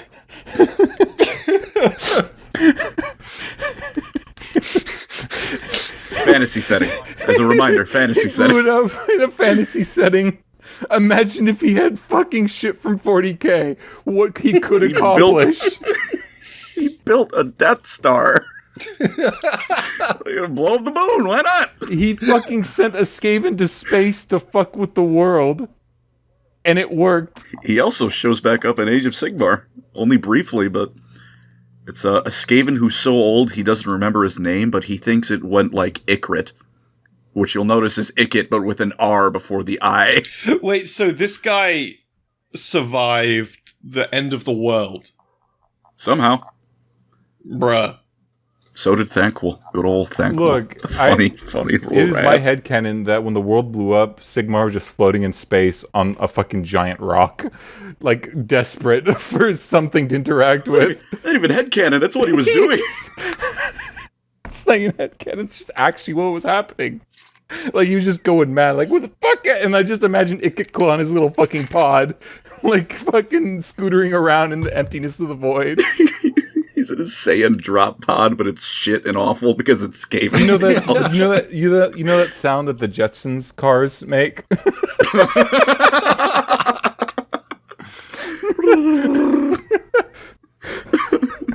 Okay, alright, someone's...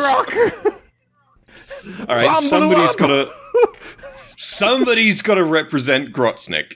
So, in case you didn't know who Grotsnik was, Grotsnik is the orc pain boy responsible for Ghazgull. This guy literally put Ghazgull back together after he got basically killed, and then put him back together after he basically got, de-scalped and a little bit de-brained?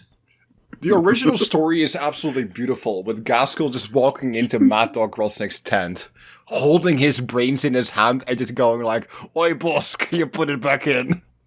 And he's just like, "Oh, I'll try." And he puts it back in and he's like, "Let me take a piece of squig brain." As instead he's been hearing voices. His barber took a bit too much off the top. Well, I've always really liked Grotsnik as a character, just because, even more so than the other orcs, because we all talk about how the orcs in 40k can just do random bullshit because weird boy warp shenanigans, right? He is But making Grotsnik can actually do the impossible. Like, this guy is literally a surgical Jedi with no explanation, whereas, all the orcs need to do X, Y, and Z to make shit come true. This guy can just make shit come true just by believing it on his own. Yeah, he's also, been on a mission to, collect Primaris bits here and there to make his own Primorcs. Primaris. Yeah, he's making Primaris orcs. It's like, they're doing this thing where they're slowly teasing Chaos Primaris with the fucking Fabius Bile books. I just imagine they get to the end of it. It's just... Primorcs. Mad Dok Grotsnik turns up and it's just Primaris orcs. Instead, I would laugh bigger so and better. hard. Yeah. I don't think the community would even hate that. That would just be so fucking awesome. funny. It would be an actual improvement on fucking setting as a whole. The reputation of Primaris in general would improve. GW remembers this setting is allowed to be fun. Oh, God. That's actually Ikit's doing that too. Like he's kidnapping Stormcast Eternals. That is beautiful. Can we give them an equal? Oh, God. I like both of these guys. Can we get a Stormcast Skaven Primaris Orc? Or would it be called a Skaven Eternal? Oh, that sounds so much better. Oh, man. I'm still gonna lean slightly towards Ikit, but that's only because Skaven do cocaine. I was born in the year of the rat. I empathize with them. So I am leaning more on the Grotsnik side, so... Yeah. I gotta be honest, I'm leaning more on the Grotsnik side as well. Alright, First tie. We can put that one down the middle in this very clearly and very fair rating system that's going on. So, which God Emperor's soldiers do you want to kidnap more? That determines your answer. Precisely. So this next one is a fun one. Ooh. This next one is, I think Red chose this one, or was the Zarek cooked this one up? It was mine. This was yours. So this next one is the Primarch Roboute Guilliman of the Ultramarines versus Balthazar Gelt. I'm sure Roboute Guilliman needs no introduction. Would one of you fine gentlemen like to introduce Balthazar Gelt? Welcome to Astalia, gentlemen. Yeah, there it is. I couldn't help myself. I mean, Red, you got anything you want to say? Balthazar Gelt is like the richest fucking man in the world, and one of the smartest ones money. logistically. You know what the best thing about that is, too? He has a bounty on his head. As the head of the College of Magic, because when he was going to Altdorf, he paid for his transport by transmuting lead to gold.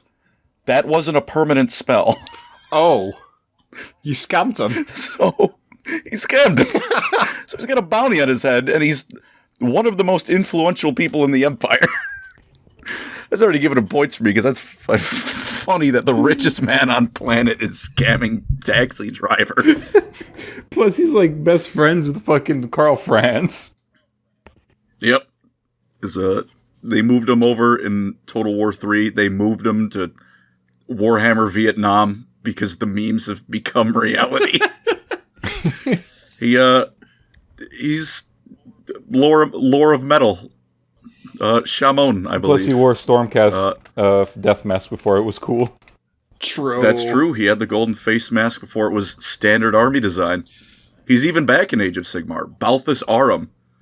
He met Manfred, and for some reason they hated each other, but he couldn't remember why, the specifics. Oh, was that the one I was getting confused with Settrus? No, Settrus also, I believe, met Manfred, and Manfred, I think, taunted him, saying, if you were Settra, you would have wiped the floor with me. Did he proceed to wipe the floor with him? Yeah, it's Manfred, it's not hard. Red, But, yeah, the beef behind that is in the end times, Manfred stabbed Gelt in the back as he was casting the ritual to save the world. Why did he do this? Spite. Because he can. He's His Manfred is actually useless. Can you give me some idea as to why you thought Balthazar and Roboute Guilliman would be a good matchup? Yeah, I'm curious. Logistics. Logistics? Yeah. Balthazar's a fucking great logistics guy. I'm gonna be honest, I think Robert Guilliman would absolutely swipe his ass. That man, like, Roboute is an actual Primarch. I mean, like, it's in one country versus 500 worlds. It is definitely in a 1v1 as a fantasy. I would give it to Guilliman. Although he is, like, Gelt is a logistical guy. Like, I think that one of the things is why he's so good with, like, Empire artillery is because, you know, he's a lore of metal wizard, so he just enchants the bullets and they go through anything. But he's also just smart. Like, he knows gunpowder formulas, he knows how to manage an army. He's just a smart guy. He has Warhammer's most powerful tool, common sense. Yeah. Well, that's... Shoot the rockets at the demon. I think that might just be Guilliman's greatest tool as well, except I think the big difference here is Guilliman has a lot more of it, and Guilliman actually has no small degree of plot armor as well. He's an Ultramarine. Yeah. He's the Ultramarine. I mean, Guilliman... Grandpa Smurf. Guilliman quite literally was basically fucking dead in his duel with Mortarion. And then the Emperor was like, nah. Yeah, literally. I'm gonna say something, and yell at me if you wish, but I think that's entirely fair and valid. Chaos does that all the time. Karn died, and then Khorne went, nah. I think the Emperor is allowed to do that once compared to every demon and, like, Chaos character ever. Listen here, you Teclis simp. Another point. What? Guilliman's depressed. Balthazar is just fucking vibing. True. I mean, supreme. He scammed a taxi driver. He's probably feeling absolutely great about himself. I honestly can only imagine he did that just because he could. Yeah. For no other reason than I'm doing this because I can. 100%. He can permanently transmute gold. He just didn't. Oh, God. This guy is like... there's not really many characters. Like, normally when a character is a dickhead, there's some internal back and forth between, like, the good and evil in their soul. Not with this guy. This guy is just a dickhead. That's just... His quest battle. It's just a dickhead thing to do. His quest battles in Total War are marshalling entire Empire armies because he wants a fancy magical artifact. Oh my god. That's why he's going to Astalia. He's just a dickhead. Yeah, but he almost saved the world.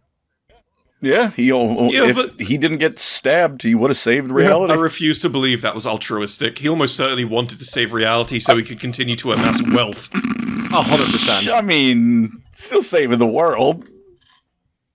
I feel like the ends and the means. I feel like it's one of those situations like, why do we even want to save the world? Because I live in it!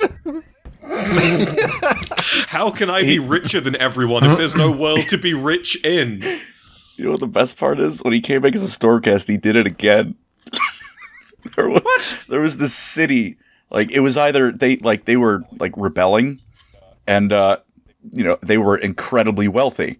So Balthazar Gelt, I'm not GW copywriting the names. I'm calling him his name. Flies over, transmutes their massive piles and golden walls and just all of their wealth into lead, and then leaves. And then they can't pay anything. He just bankrupts the city. He waves his hand, and they're poor now. What is wrong with this man? He's just a dick. He's just an asshole. Is it actually lead? Because he just gave an entire city lead poisoning. That is insane. He shows up. Yeah, but he's not a lore of metal wizard. He's a lore of money. That is crazy. But he's like so happy about everything though. Like those voice lines. He is happy to be Gelt. Who wouldn't want to be Gelt? He's like, I am fucking awesome. I rock. Lead poisoning. I'm powerful. I'm rich. I'm magic. Oh, Lord. It's a vibe. He's Gelt. He's, who I will isn't Gelt? concede he's fucking hilarious. You know who isn't Gelt? Roboute. Yeah. I'm gonna be honest. I gotta say it. Roboute is the obvious winner here, right? There is no way. I mean, what's this guy gonna do? What, turn Roboute into gold only for him to turn into lead 20 minutes later? Is that what's gonna happen? You'll just bankrupt Ultramar. What are you talking about? He'll bankrupt Ultramar. Look, I think in the 1v1, Guilliman is gonna, slap him down. But I think if Gelt is allowed free reign of Ultramar, he's gonna go around tanking the economy. The moment this planet's known for its mining. You are now mining nothing but lead. It's lead and poisonous earth metals. You think the Great Rift is bad? Wait till you hear about the new Ultramarian recession. That's what this guy fucking is. He grabs the Emperor's sword and just turns it into an inert piece of fucking iron. Oh, that's cool. Zoom. What? Oh, the armor of fate. It is now lead. This guy's such a dickhead. He's just an asshole. Who came up? I need to know. Oh, I'm googling it. Who came up with this fucking character? Oh my god. I love Gelt.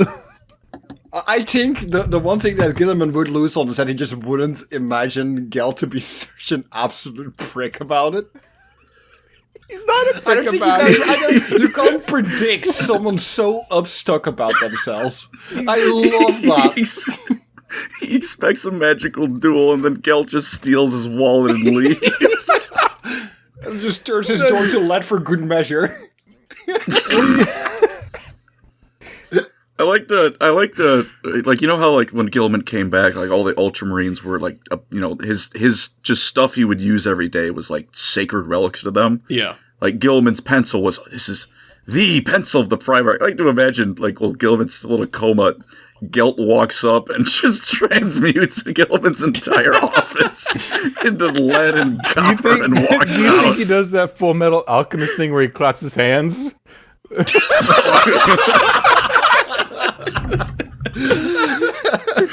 He just immediately hold up. Oh my god. And then the fucking honor of McCrag just turns into fucking lead in space. And then he fucking teleports out of there. He wouldn't even fight the ship. He just turned their cannons into slag and murder the Gellerfield Psyker. I'm out. Murder the Gellerfield Psyker. They can't even find him, but they find their navigator, and it's not even he got his head cut off. No, it's he viciously beat him to death with a lead brick.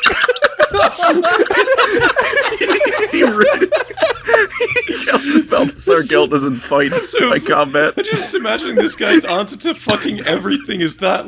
This guy comes into contact with, I don't know, fucking a demon Primarch, and he says, okay, but can you survive being turned into lead? One of his spells, it's called the Final Transmutation. He just turns you to gold. And then he turns that to lead. Imagine he's not going to win against the Imperium because he's a good wizard. He's just going to steal Cadillac converters from Land Raiders. No, shut the fuck up. Lore of copper wiring. Oh my Gelt, who I previously thought was oh yeah, he's such a logistical mind, has now turned into a fucking crack fiend. Turning shit to lead, killing fucking people with bricks and stealing the cats from Space Marine vehicles. He stole the ribs off the Land Raider. The fucking chapter armory is fucking gone or turned to fucking lead. They turned the Dreadnought to slag. No! Sir, brother, where is Lord Calgar? I haven't seen him all day. Have you gone to his chambers? No, I haven't. And they get into his chambers, and fucking Calgar just sitting there, unable to move. He's just Lord, what happened? He's just some fucking asshole broke in, wearing a fucking death mask, clapped his hands, and now I can't fucking move. Also, I think I have lead poisoning. He walked in and said, "I am supreme." He's like, "Welcome to the idea." Okay, I've been sold on Geld. I've been sold. He shows up on a dwarf gyrocopter. Says, "Welcome to McCrag," and crashes it into something important. This is a whole load of... He's not the hero. He's not the hero that McCrag needs. He's the one it deserves. That's how he defeat Chaos in 40K. He just steals Terminator armor from Abbadon. I like the tagline shows up in a gyrocopter and crashes into something important. Unknown of what that something is. Something. Oh god! All right. Vote time. Right. Alex, which one are you voting for? I've been sold on Geld. Oh my god. Red, who are you voting for? Fucking Gelt, of course. Colin, who are you voting for? I was gonna vote for Guilliman. Now I'm voting for Gelt. No. So the only one where there was the only one on this list. The only one where there was an obvious winner for the Imperium has just lost. Oh my god. Yeah, well, maybe Guilliman should be funnier. Guilliman can't win because the Honor of the Crag doesn't have any copper wiring in it anymore. That's how he builds his fortune. He's been taking the copper wire out of fucking radiators. God, to be fair though, Guilliman never stood a fucking chance. The funniest thing associated with Guilliman was that one insult Kurz laid at his feet, calling him the avenging bean counter. Fucking okay, right, fuck you guys. We're moving on to the next one. Fuck this. Fuck off. We're moving on to the next one, or I'm gonna die. We gotta move on. I can't even feel my fucking cheeks. That fucked me up. I'm hitting my microphone and everything, honestly. Holy Right, shit. gentlemen. Oh, The next one, gentlemen, is Trajann Valoris versus Bastian Carthalos. That was my suggestion. I have to admit, I fucking know jack shit about Bastian Carthalos other than he's a big fucking dude. He is huge. I'm so gonna be honest. All I know about him is he's a big dude with a really cool mini and an awesome beard. So wait, did none of us know fucking anything about Bastian Carthalos? He is in fact a Stormcast He Eternal. is the Lord Commander of the Stormcast Eternals. I know he beats shit up, and that's about it. That's all he needs to do, baby. Hold on. All right. Well, gentlemen, I've got a new way of settling this. Then, everyone, bring up a picture of Bastian Carthalos' miniature, and bring up a miniature picture of Trajann Valoris. We're gonna do this on fashion. Oh, fucking shit, dude. That's... They're both gold. Yeah, but... This is the only way. This is the only way of doing it. We have to do it on fashion. Okay, here's Bastian Carthos. Shit, yours is bigger than mine. Okay. This is unfair. If I had a penny for every time you said that, I'd have 2 pennies. It's not a lot, but it's weird that I have 2 of them. Okay, all right, here we go. So, right, I'm gonna advocate for Valoris straight away. Right, his cloak game is infinitely better. I like his feathers. What the fuck? You cannot... His cloak is just sitting there. Bastian is like flowing and stalking towards you. He's so animated and visceral. Trajann Valoris' cape is undoubtedly bigger.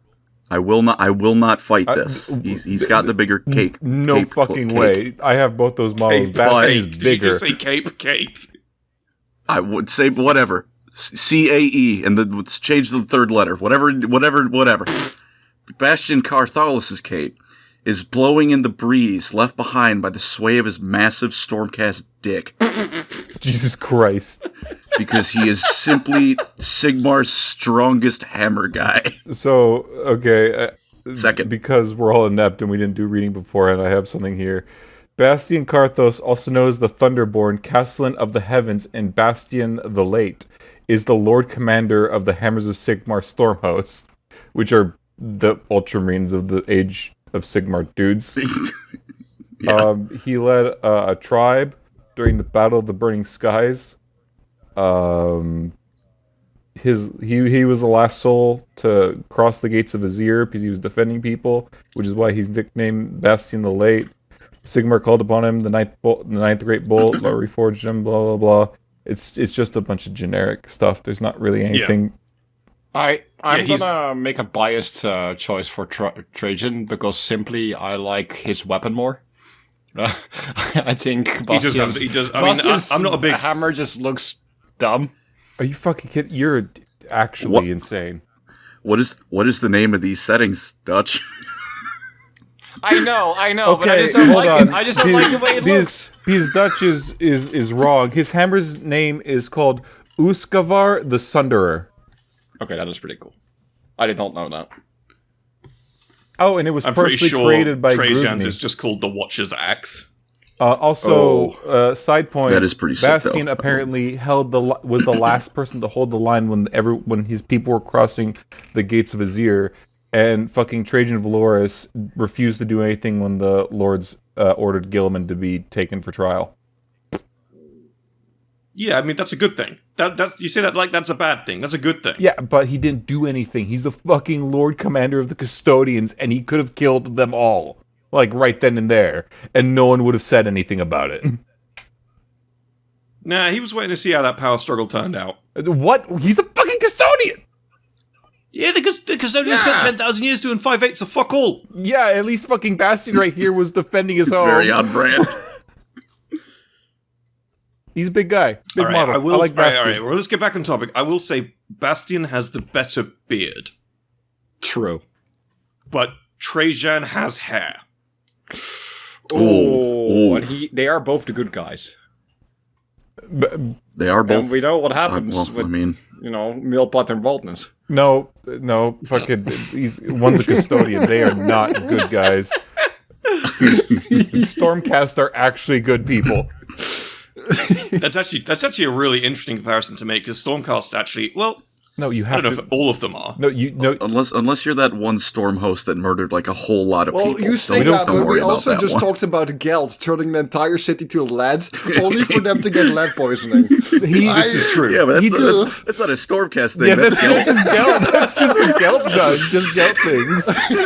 That's not Sigmar's Fucking- policy. He just did that. Fucking Geltcast Eternals there. I can see it now. It's like one of those picturesque photos of a serene, calm lake, and in the fucking words across it are poisoning the water with lead. Hashtag just Gelt things. Can't even get away from I- Gelt.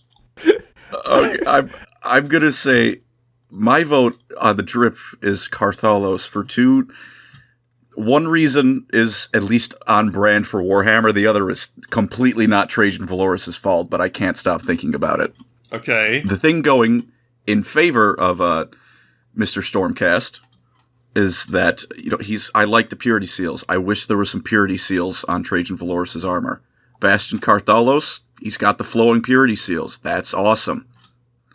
The thing that is going against Trajann Valoris is that his axe that is also a gun, this is also just a Custodes problem, reminds me of Ruby, and I don't like to be reminded of Ruby.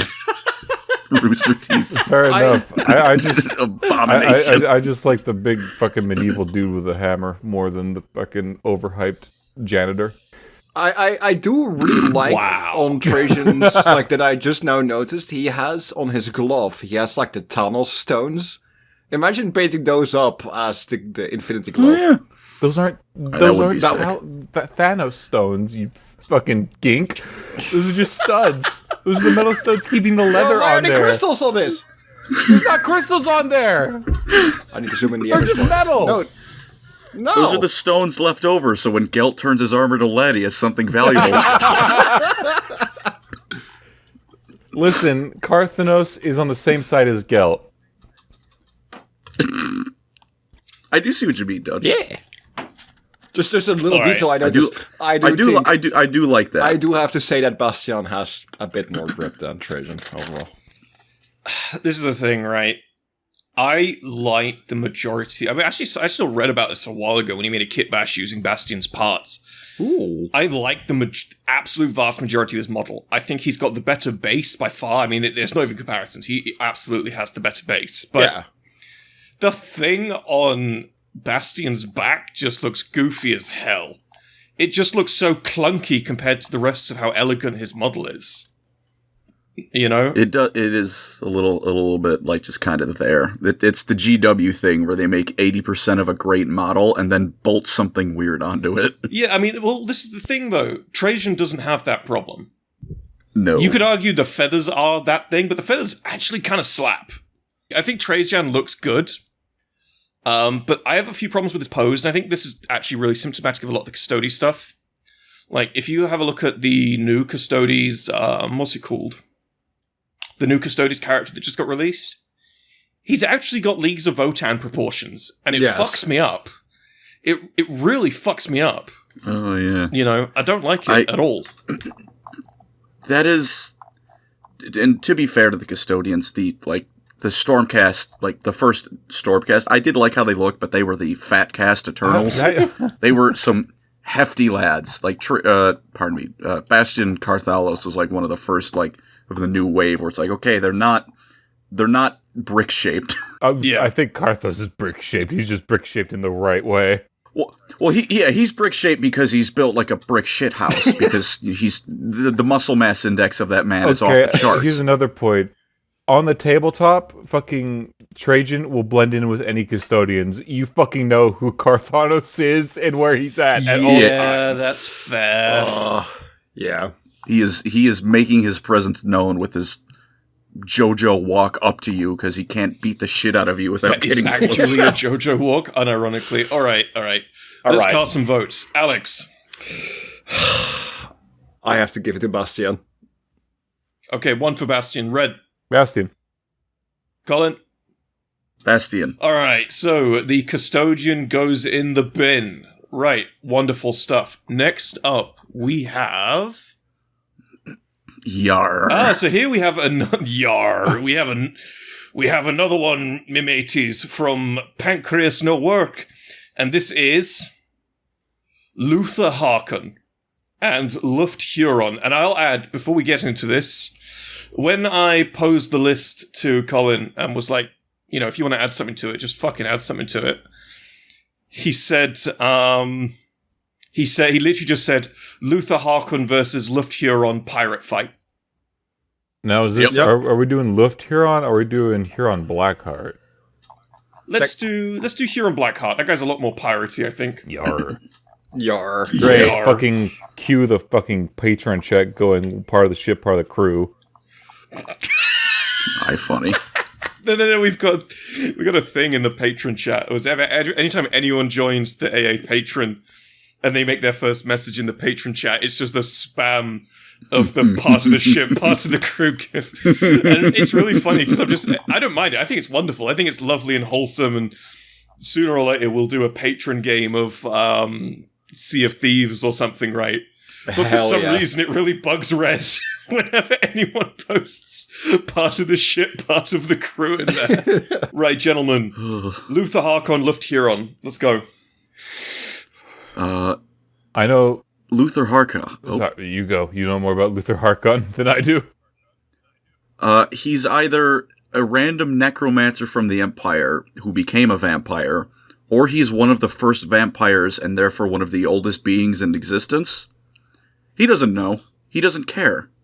Because when he woke up, as early as he could remember, all he really cared about is, I'm going to be a pirate. Isn't he also... So he became a pirate. He also, like, weirdly strong? Oh, yeah. We don't really... No one knows, like, because the vampires have different bloodlines. He doesn't know his bloodline. Again, does not care in the slightest. There is no interest in finding out what he is, like, where he comes from. But he's, like, part of his total war is kind of leading towards, like, maybe he's like a blood dragon. Because he's very strong in melee. At least he gets some skills that can buff it.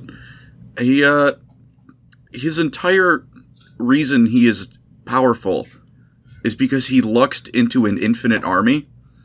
Because he found the one place in the world where shipwrecks are so common that corpses will just wash up on shore.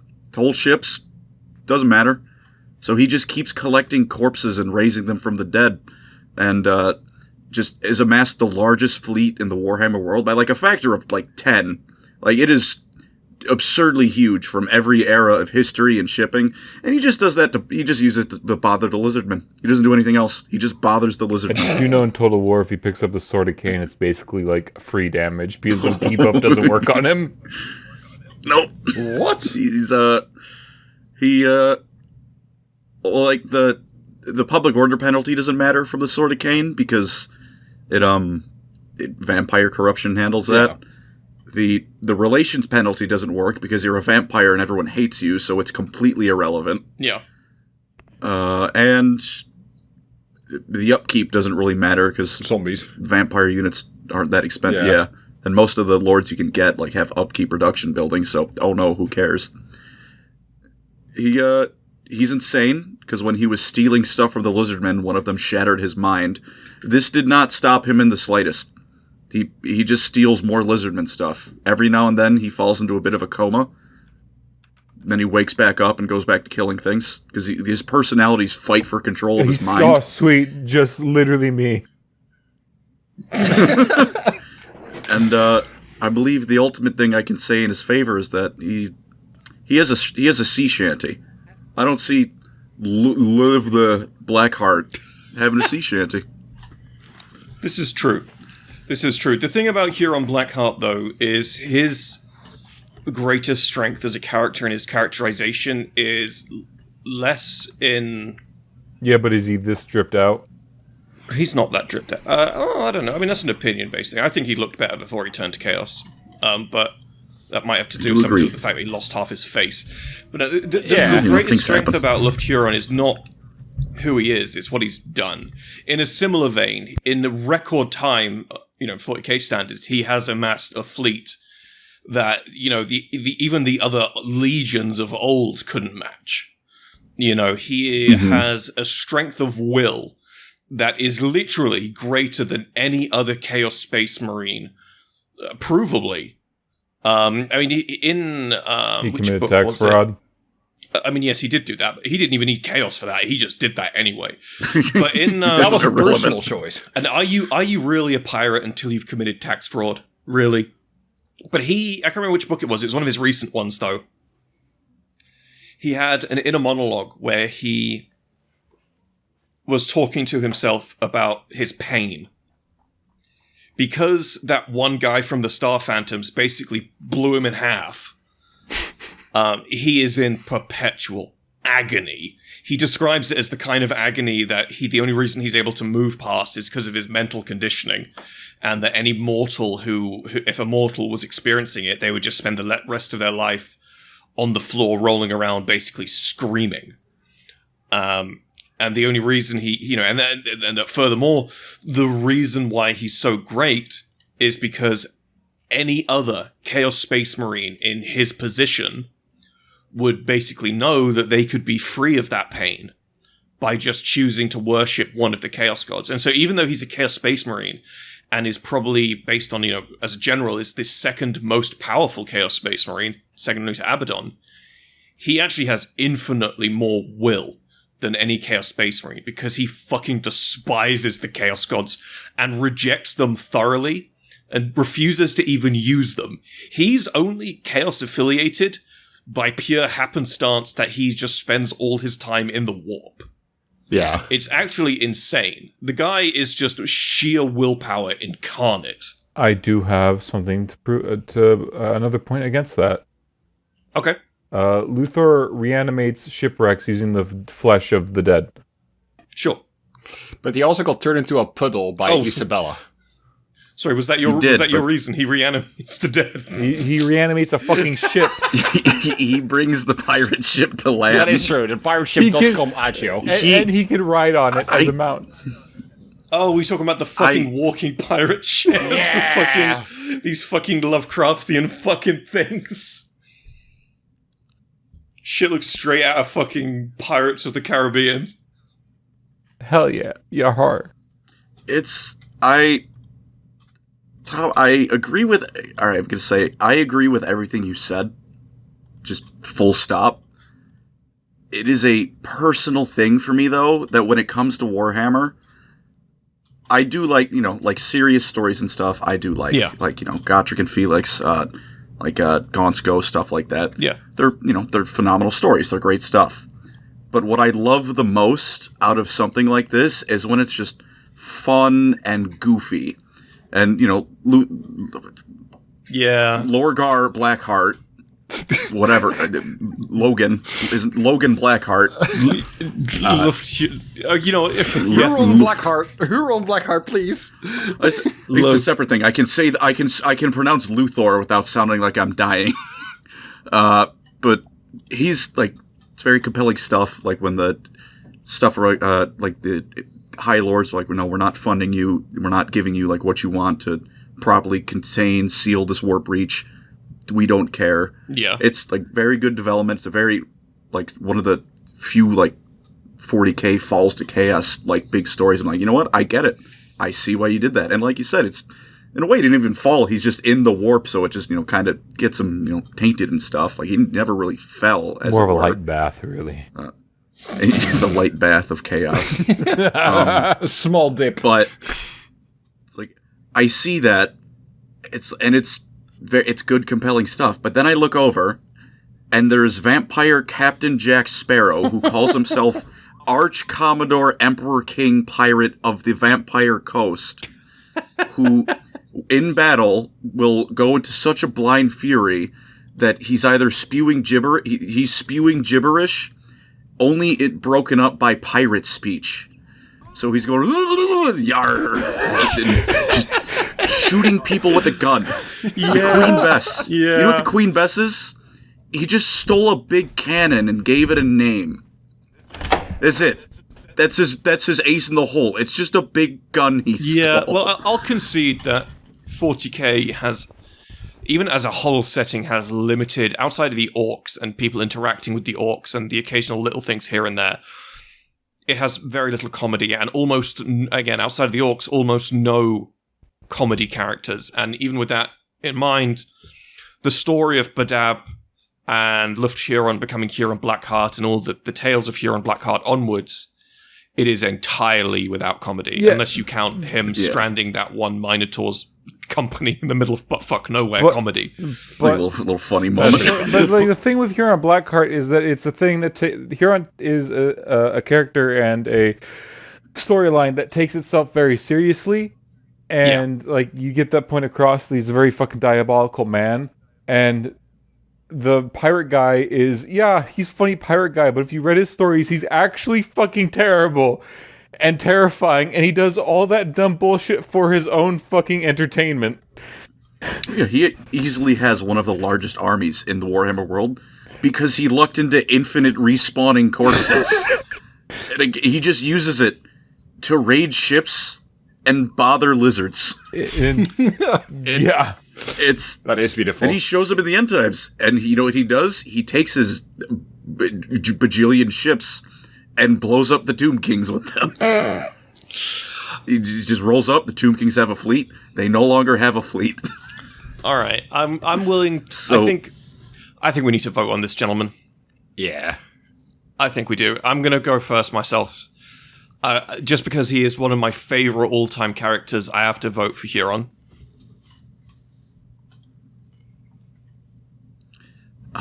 Red? I vote for the pirate guy. Which one? Yes. I vote. Right? Yeah, Alex? He's the true pirate. I am gonna go for Huron. I like Huron more. Colin? I'm gonna say Luthor Harkon. Red, I will say if I was in the mode for a serious thing, I would go. I would definitely go Huron. But no, I get the appeal. I just prefer fun little goofy guys, and Luthor Harkon. He's just a silly little guy. No, I get it, man. I get it. Red, do you want to fucking give your answer again? Yeah, I like the Colin has fucking made me see the wisdom of the pirate vampire. The Vampire? actual pirate. Yeah, the actual Okay, so literal fucking pirate. The best the best thing I can give him is go watch the Vampire Ghost trailer. You'll be angry they don't have a tabletop army when you're done. Honestly, I get it. Put that thing of Danny DeVito up on the screen. I'm pointing behind myself, like actually just like an asshole. All right, gentlemen. So that is one more draw. Now, Hey, real quick. just to, I gotta go Oh. run outside real quick. I'll be back in like 5 minutes. we're gonna take a quick break. We're not gonna take a break. We're just gonna keep flapping whilst Yeah, Red just goes keep to recording. run outside. I would say Whilst I hate- Red's I out hate to there, have you- I'm going to go and get myself a drink and use the loo. was- So I'll be back in a I minute. would Just keep say- recording, gentlemen. Try not to say anything too horrible. okay, I was to say, Dutch. Hi. Hello. I want to leave you alone, but I'm about to piss myself. Go pee. Are we causing all just leaving pain. Alex on his own? Yeah, that's fine. Dutch, we believe in you. I believe in you. Well, hi guys. It's your boy. It's gonna be oh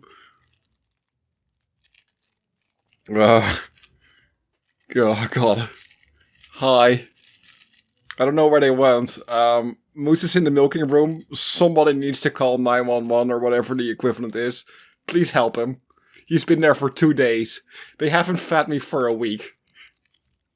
And besides, I hope everybody's having a nice day and enjoying the podcast. I am sorry if we seem a little biased to Warhammer Fantasy, but in the end of the day, it's just about who's the better written character.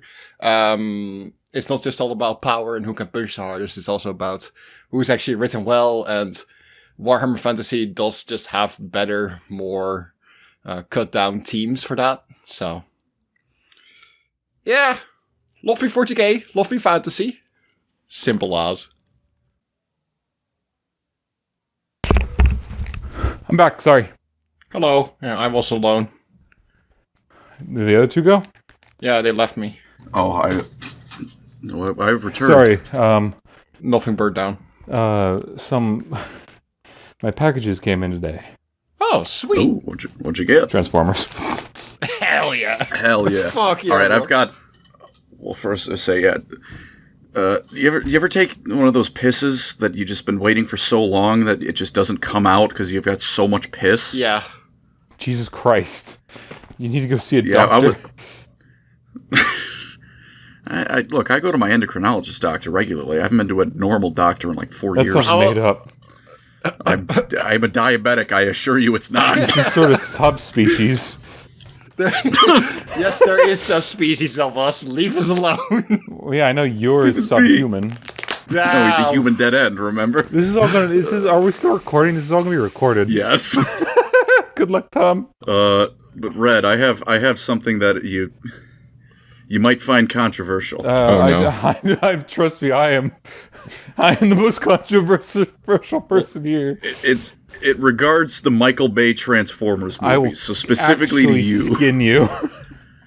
My favorite one of them is Revenge of the Fallen. You fucking like. I Look. had respect for you. I had. Well, that was your first mistake. But listen, I'm 10 years old. Optimus Prime says you'll never stop at one, and then rips a Decepticon's face off. Well, how am I supposed to view that with anything but the tightest nostalgia goggles imaginable? Optimus Prime doesn't fucking kill people. Yeah, it does. You know why? Because it's cool. Actually, No, Optimus! I hope your fucking insulin pump fucking breaks. Jeez. There's no time. I got spares, baby. This is bullshit. Right, gentlemen, I have returned. Just Hello. in time to hear fucking Colin's imminent demise. Oh no, what have I missed? Do I have to cut out tons of audio again because I walked away I like too long? Transformers Revenge of the Fallen. You like Transformers Revenge of the Fallen? You'll never stop at one. And then he rips the face off. And then he does it again later in the movie. I was like 10 years old. How am I supposed to view that with anything but through the goggles of a 10-year-old? That's the coolest shit. Actual fucking. The rest of the movie can, go to hell, but I will say that Michael Bay occasionally is known to produce a good set piece. and good one-liners. If you're looking for narrative depth, you might be a little bit lost. Oh, I'm not at all going there for narrative depth. I'm there to watch Optimus Prime commit war crimes. Sometimes I still think about that, like, 1v4 in the 2007 Transformers movie, the first one, when Optimus is just like, he's basically like fully locked in playing Mordhau, just beating all these guys at once. Fucking locked in. Separate Ways is blasting in the background. Well, he's going off. Yeah, he's not skipping a beat. Love will find you. Right, gentlemen, shall we move on to the final three? Now, the final three are quite special, and we will work out why they're quite special when we actually hit the second one of the final three. So, gentlemen, here it comes. Probably one of the biggest ones. I mean, these three are the biggest ones. These are like, when people talk about 40k versus fantasy, these are the questions they ask. Ooh. Right? No, without a shadow of a doubt. So, the first one is the Emperor of Mankind versus Karl Franz. Hey, my boy. Now, I hate to say it, but Colin, can you please, as a disciple of Karl, please explain to our audience who Karl Franz is? Please do summon Simply the greatest of them all. He is Prince and Emperor. He's Elector Count of Reichland, the leader of the Empire of Man. Has a warhammer, not a warhammer, the warhammer, Galmaraz. The weapon of his god himself, Sigmar. He's perfect. He's perfect. He's the end. It's the end all be all of what you could want in a leader, in a human, in a man. He's what we all aspire to be. He came to power. He didn't want the power, but it was thrust upon him, and he handled it gracefully. Murdered a giant spider like he was an Attack on Titan character.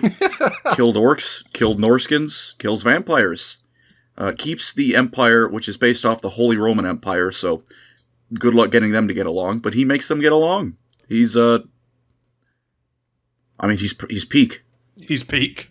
He's just peak. He is peak. He's also strong enough to hold Sigmar's fucking soul inside of him. Yeah, he before they immediately retconned it in the next End Times book to just being Sigmar using his body like a meat puppet. It was Karl Franz came back to life, and he was just like, there's a spirit in my body, and that is definitely not mine. That is a new host I have. But that was the very essence of a god in his body, and it didn't really seem like Karl Franz was having any issues. Granted, again, this was like the tail end of a book, but when that happened, he slaughtered like 3 of Nurgle's like his main champions as of the End Times. He grew wings. What? Yeah, at the spoilers for End Times, fucking Archeon slices off Karl Franz's arms and then kills him. And then Karl Franz self-revives. Gets wings, grows his arms back, picks up fucking the titular Warhammer, and proceeds to wreck house. Wow. Yeah. He, all of Altdorf was like covered in Nurgle sickness and disease and plagues. Snaps his fingers and it's gone. So were the Glotkin, who were like Titan, like Imperial Knight-sized Nurgle champions. They're gone. They're if you dead. think about it, the ending of Dark Imperium kind of mirrors that. In a way, yeah. Oh yeah. Huh. They did it, but not awful. Yeah, like they actually made it cool. Huh. Or at least cool for longer than 3 pages, where they then retconned it. Let's not worry about the retcons. He's still Karl Franz in our hearts. It's indeed. He's still kicking up. He's in our hearts. In Total War, he's the first campaign you played. He simply is. His voice is burned into everyone who's played that game's brain. You look at him, and the phrase "summon the Elector Counts" just hovers in your mind. He rides the coolest mount ever in fantasy, a Griffin. I'm just going to say that right now. Griffins are the coolest mount you can have. he does all of it, and he's just a guy. Deep Red lore Like, right now. Burning Crusade, when I finally got the Griffin, was the fucking highlight of that fucking game for me. When I played World of Warcraft. Nice. They're great. They're cool as hell mounts. Fucking awesome. But, like, he does all this, and he's just a guy. Like, he's the reason, like, you would like Karl Franz is the same reason, like, you might like, the Imperial Guard. Like, they're just, normal people. Karl Franz, he was born into royalty, but there wasn't anything, like, inherently special about him beyond the, he's awesome. He's Karl Franz. He's great.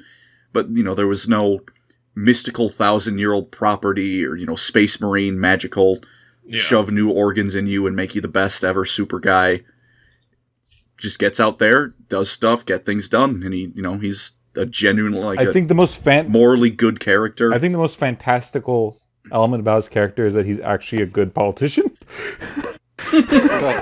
He's a politician who actually has the best interest of his nation in mind. Everyone's interests, too, not just the nation. Yeah, he doesn't do the Warhammer Deathwatch thing where, like, yes, ritual to kill a Xenos race and a Chaos God? No. He works with elves, he works frequently with the dwarves, he works with everyone just to keep the lights on. He doesn't, he's not blinded by ideology. He's not, like, there's no, like, secret hints, like, he's funneling, he's taking funds and putting them into super secret chaos bad ritual. It's going to go wrong or something like that. The closest thing to that is in Vermintide. Marcus Gruber keeps saying Karl Franz steals his hats. Just very funny. Could I sideswipe you a little bit, since this is a good opportunity for myself and anyone else to learn a little bit about Karl Franz? Could you talk to me a little bit about the rumor of Karl Franz being the Celestant Prime? I was just about to bring that up. Mm-hmm. Red, do you want to? I was keeping that in. Take it away before my cope flows. I was keeping that one in the back pocket for a fucking counterpoint thing. But the Celestant Prime has never been confirmed to be Karl Franz. Although the few things we have thought about is that he is the only creature in existence that Sigmar trusts with his beloved hammer, is said to be an emperor from an empire that fell long ago, and someone that Sigmar trusts a lot. Mm-hmm. Which is there any other character that fits that bill? No. So the thing is, like, I think one of the things, like, people say to detract that is that I think the specific wording used is like he was a king, but the Empire has been called a kingdom in Age of Sigmar, so it's not any less valid. Also, like, Karl's proven he's pretty handy with Galmaraz, and has been even before the end times, was outright blessed with Sigmar's power before. Like, it's the Battle of Blackfire Pass, which is, it's kind of like the, like, Vigilus, like the Great Rift, it's like the only way out of the Empire in that direction. Sorry, for anyone who doesn't know, Galmaraz is the Warhammer. Oh, yeah, it's just the Warhammer. You see the Warhammer logo? That's Galmaraz. But it's like he was fighting the Orc war boss, and he was putting up a good fight, but he wasn't winning because, again, he's just a guy. Like, physically, he's just a dude, just a guy. So just dudes a being fella. guys, just a dude fella being a fella, just being a fella. Yeah, and Sigmar blessed him with his power. So, like, clearly, he's not going to do that for any random schmuck on the street. But, he was like, no, you are him, Karl. You can have my power and brain this orc.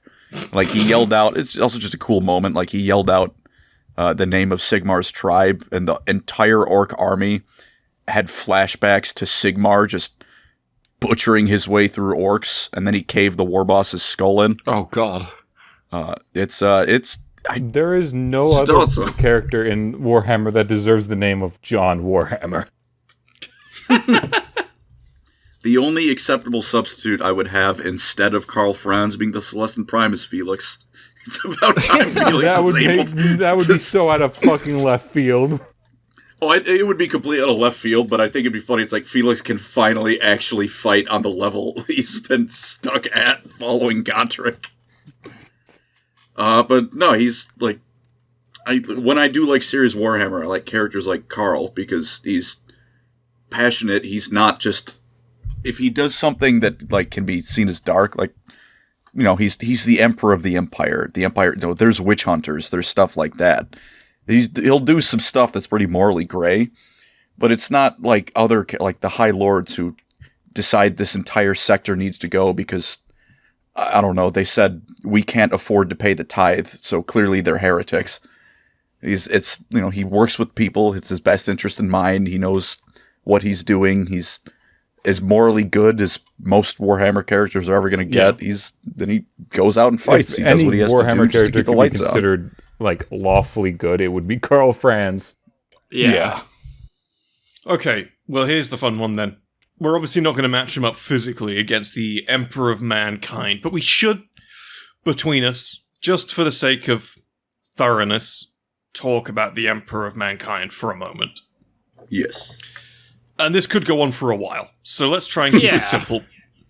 What are the let's try and keep it super simple. What would we say are like the 3 defining qualities of the Emperor of Mankind? Just to use comparison points for this. Well, he is the fucking Emperor of Mankind. Let's just start off with that. I think the first one I want to get out of there before Red says it is his failures.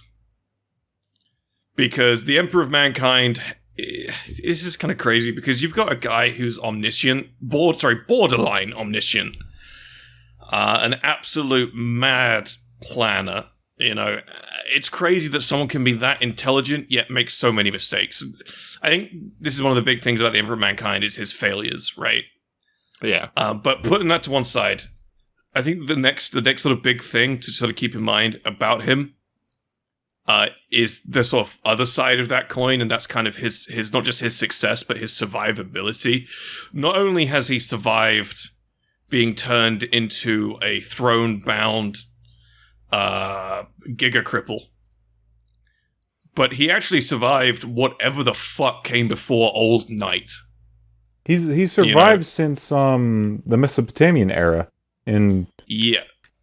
Yeah, but like that's not like Karl. The thing between him and Karl Franz. No, I'm not trying to compare him to Karl Franz for the moment. Just because I know, but like the lineups are like there's aspects to the Emperor, and against Karl Franz, it would be like as the idea of being an emperor and a leader of humanity. How does Karl Franz compare to the Emperor that way? Okay, well, go on then. Give us your take, Ben. Oh. Caught me off guard. Well, Karl Franz is genuinely, like, again, like we said, one of the most morally righteous characters in all of Warhammer, and he's proven himself to be a leader and a hero, and, you know, bringing up, like, power. He talked with all the, like, politicians or whatever, and he did things as peacefully as he possibly fucking could, until he couldn't. Where when the Emperor went on his crusade to go unite humanity, he literally consigned entire worlds of people who just wanted to be left alone to genocide because they didn't want to join him.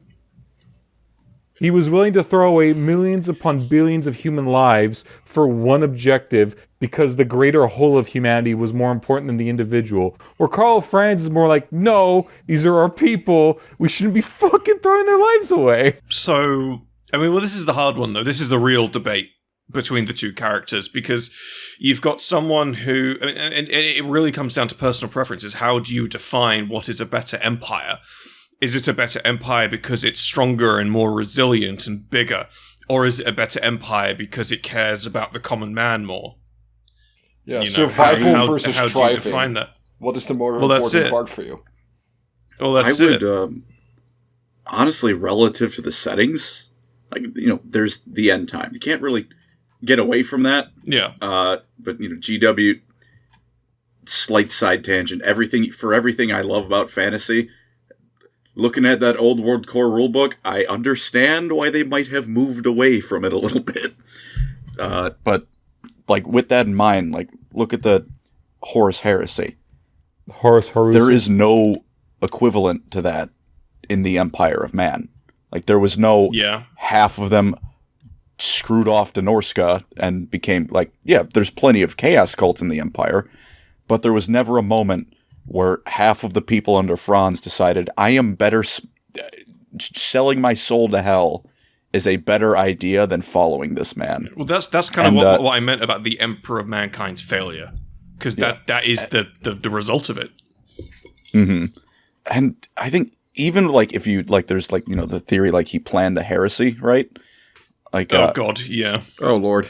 Even if you want to touch that, which I don't blame anyone for not wanting to, even if you want to account for that, like where he's like, all right, I'm gonna set the board so this will in some way when a bunch of my kids decide to kill me, it will be it is what I want. It is the good end result. Yeah.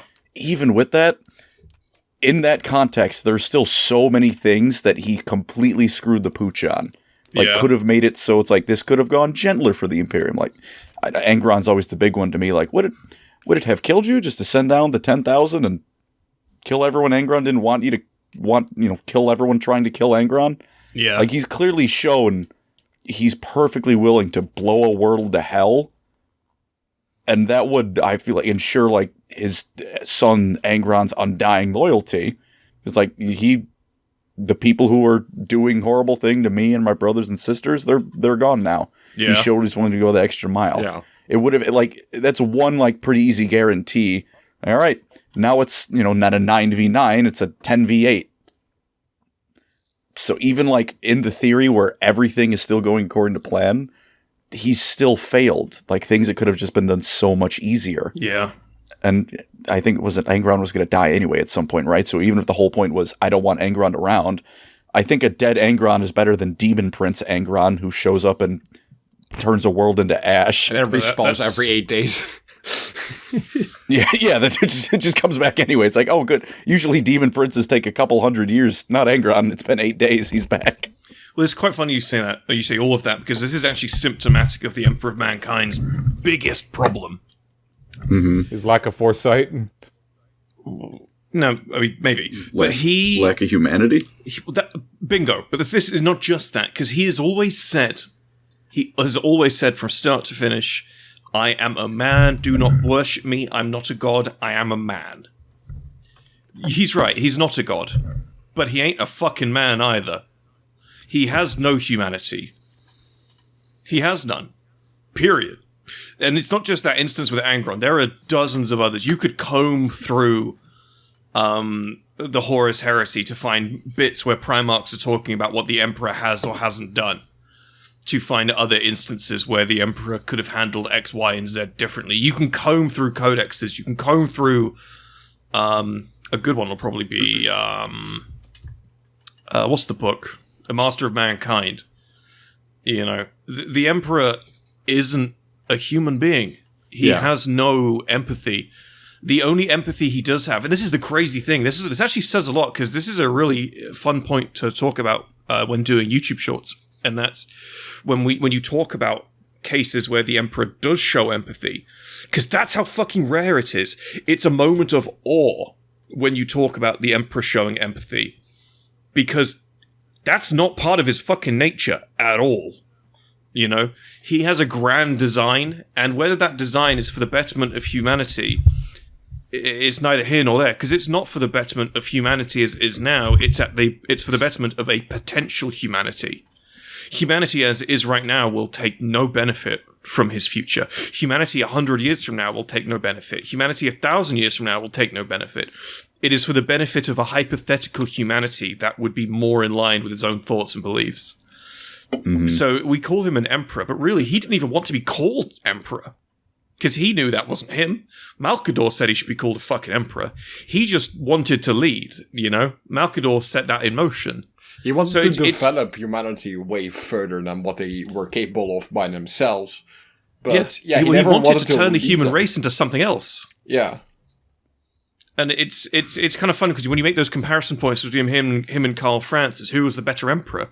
One of them wasn't even a fucking emperor. One of them was a warlord and a tyrant and a goddamn galactic geneticist at best. The other one was an emperor. So I think if we're going to be grading them on the comparative points of which one is the better emperor, I think Karl Franz wins. What the moment the Emperor saw a chance to not be leading the Great Crusade, took it. He went home to go work on the Webway project, which, as a side tangent, I think is the dumbest possible way to quote unquote save humanity from the warp in everything. like the webway is breaking down at the best of times.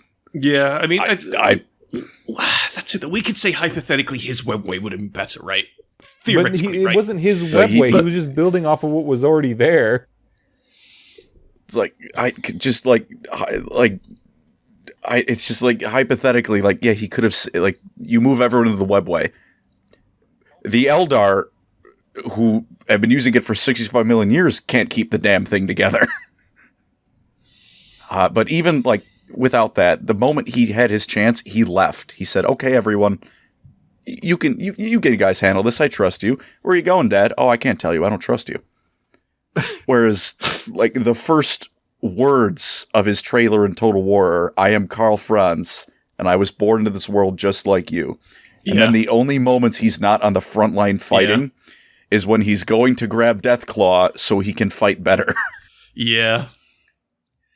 But that's symptomatic, you know. I mean, with our next entry that we'll talk about in a sec, is that I feel a little bit differently. But like Red said, the real comparative point is how do we rate them as emperors? Yeah. Mm-hmm. One of them isn't an emperor. One of them is just a madman. Maybe he's a very intelligent madman, but still a madman. I mean, it's actually quite funny because he's a dreamer over an emperor in reality. Well, in one of the 40k, Horus Heresy, not even the Horus Heresy, it was set during the Great Crusade. In one of the shorts that's in one of the anthology books, you meet a guy called Horus and Sejanus, who is basically dead at the start of the very first Horus Heresy book, meet a guy called Basilio Foe. Basilio Foe, and this is quite weird, Basilio Foe was a geneticist, a mad scientist who left Terra. He actually left Earth to go to another planet at the dawn of the rise of the Emperor's conquering, because he knew who the Emperor was before the Emperor even set out to do his thing. And even he, who, again, this mad scientist who just made flesh monsters, thought the Emperor was an absolute fucking madman. You know, he saw the Emperor for what it was. He saw the Emperor's ambition. He saw that the Emperor's ambition actually had nothing to do with humanity at all. So it's a really interesting one. But I think sort of trying to close this point, because I could flap about the hypothetical morals of the Emperor for hours. Let's try and put this one to a vote, gentlemen. Unless you got something to say, Alex. I think we've sort of talked over you for the last 20 minutes. No, that's gonna be fine. No, I kind of disagree, because in the end, like, the Emperor was here just to, well, what he said, for the betterment of humanity, but he wanted them to evolve and go further. He came from a time when the Navigators and Psychers were genetically being put into humanity's DNA pool. He remembers that, and he saw the way humanity flourished without the gods, and he wanted to go back to that. He never wanted to be a leader. He never wanted to be in the foreground. I mean, he was in the background for thousands upon thousands of years, and I'm sure that the moment the Great Crusade was over, he would have just gone into the background again.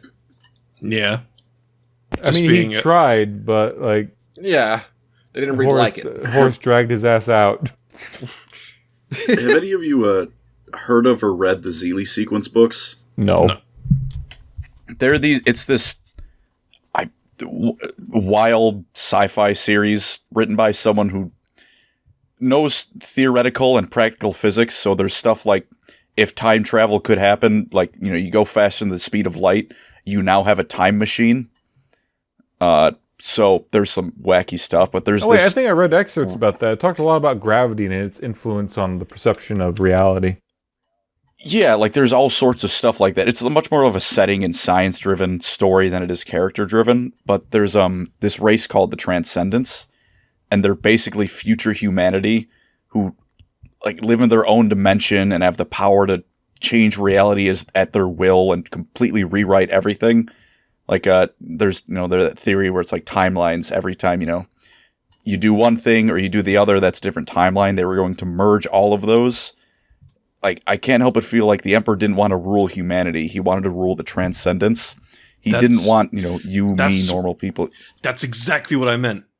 Maybe I should have worded it like that, but that's exactly what I meant. He didn't care about humanity as it is. He cared about humanity as it could be, which isn't humanity at all. It's something closer to the kind of transcendent being that he is. Well, yeah, even because you could even see that he can make custodians, right? And by all accounts, custodians are improved on humanity at all fucking points. But for some reason, he didn't think they were that valuable to just try and make that the normal standard for a human. Well, the argument for that, I mean, I agree with you, but the argument against that is that creating custodians is simply too costly. A single custodian, I mean, if you think about 10,000 years, right? The vast majority of custodians are capable and have been capable of surviving for over 1,000 years. That long. You know, so it's really very difficult to make, because this is why the Emperor was saddest, apart from when everything went tits up at the very end, at the final moment. The saddest you see the Emperor is when the webway goes tits up, when all the demons invade, because that's when his custodies start to die. And so he's pissed because the only thing that he put the maximum effort into, that he cared about, that wasn't just a tool, actually held emotional value to him because it resembled his future, was starting to die off. I mean, he was happy to kill off Primarchs. He knew that any Primarchs that wouldn't have been able to assimilate to the future that he wanted would have had to have been killed. He knew Angron, no matter what, he knew Angron was going to have to bite it. He knew Mortarion was going to have to bite it. Probably a bunch of the Primarchs who stayed loyal, if they could, probably Ferrus Manus was probably going to have to bite it, because any Primarch that wouldn't have been able to put war behind them would not have had a place in his new galaxy. And his new regime. His regime was, you know, the actual. I mean, this is why people bring up all the different political stuff when they talk about 40k, because his regime is as old as time, right? Yeah. Anyways, gentlemen, I'm terribly sorry. I'm rambling so much. I would like to bring this one back onto topic because we have 2 more to go, and we've hit a really heavy point with the Emperor of Man. So, I want to go back to the funny times with Balthazar Gelt. I want to go back to... And then Golden Arbor gets turned into lead. When we get through this, we got to get to the Waffle House. Of course. Oh yeah. So gentlemen, I'm going to ask you I a question before we move on. Says yeah, like he knows. I've seen the picture. Okay. He knows. No, he knows. He knows. So I'm going to ask you all a question, and then we're going to move on. So the question is, as an emperor, do we vote for the Emperor of Mankind, or do we vote for Karl Franz? Karl Franz. You could see my Discord profile picture. Yeah. It's Karl Franz. Karl is Karl getting Franz. it. Yep. Excellent. Right, gentlemen, the next one is the Emperor of Mankind versus Sigmar. And the question I'm going to throw out is simply, who is the better god? And I know that's a funny one because he never wanted to be called a god, but let's be real, there's comparatives to be drawn there. Imperial saints certainly are not natural. Saint Celestine is not something that comes about without some divine intervention. No. It's like Cortana. This cave is not a natural formation. Oh, really? That doesn't just happen? It's really funny watching Guilliman sort of try to work out, after its revival, watching Guilliman try to work out Imperial saints. Because it's like, at first he sees what they are, and he's like, this has an explanation. I'm going to work out what this is. This has an explanation. And eventually he just kind of resigns himself to, the power of faith is a real thing. Yeah, I think the fulcrum point of that was when he literally saw his father possess a mortal to blow up a Nurgle cauldron. Yeah. Or when his father possessed himself. Yeah. And then pissed in Nurgle's garden. Yeah, crazy stuff. Or he possessed a 14-year-old girl and detonated her like an atomic bomb. Sometimes you just gotta detonate preteens, man. God. You gotta just set them off. You gotta put eldritch deities that are 40,000 years old. I would like to say Sigmar has never possessed a 14-year-old girl and make her commit. Oh God! I know that Dune is bringing back that word, but I don't know if I can put that word in the podcast. That one might need the bleep. That one's gonna get the bleep. How about that? Ladies and gentlemen, if you've seen Dune, he's talking about the Dune word. The Dune word. The Dune word. I will say, I don't know, some Karl Lisan al-Gaib. Never mind. Yeah. Yeah. Emperor of Mankind, Lisan al-Gaib. Irrelevant, but that's on my bucket list. I need to get a whole bar chanting Atreides. One of our, I had a really good time doing it because one of our moderators, Barban, is hi Barban, I'm talking about you again, get fucked. Was a huge fan of Dune. I read Dune was like the first book I read from start to finish, and actually read the whole thing without checking out. And when the Villeneuve movie came out, and then the second one came out, he and I just flapped about it for ages. The amount of times I've jumped into a call with him just to hear him shout "Lisan al-Gaib" just as soon as I get in the call with him. It never fails to put a smile on my face, honestly. It's fun. But yeah, let's talk about Sigmar. Sigma balls. Fuck you. Fuck off, Got him. you dickhead. Actual human trash. Sigmar is an interesting parallel because even before he was a god, like you were saying with that mad scientist, even before any of that came about, there's something clearly not human about the Emperor. Like from his earliest moments, we know about him. He was not a dude. He was not just a dude being a guy. So even like the earliest lore, when it was canon instead of this, who knows what his origin is, when he was like all those different shamans committed suicide to form one super being. The moment the Emperor was the Emperor, he was never just a guy. There's always been something different about him. But Sigmar was just a human. He was just a barbarian warlord at one point. Yeah. Before he formed the Empire of Man by uniting like the not German tribes. And then the Bretonnians said no because they thought they were too good for a man who scared the Chaos God. Yet he's always like portrayed with a thick Scottish accent. Warhammer. I don't know, man. The thing is, right, is like, I think Sigmar's story to becoming a god is way more impressive because he went from just a normal guy to being a god. But then at the same time, I'm like, did Sigmar ever put Nurgle to fire or like the garden, like a flame?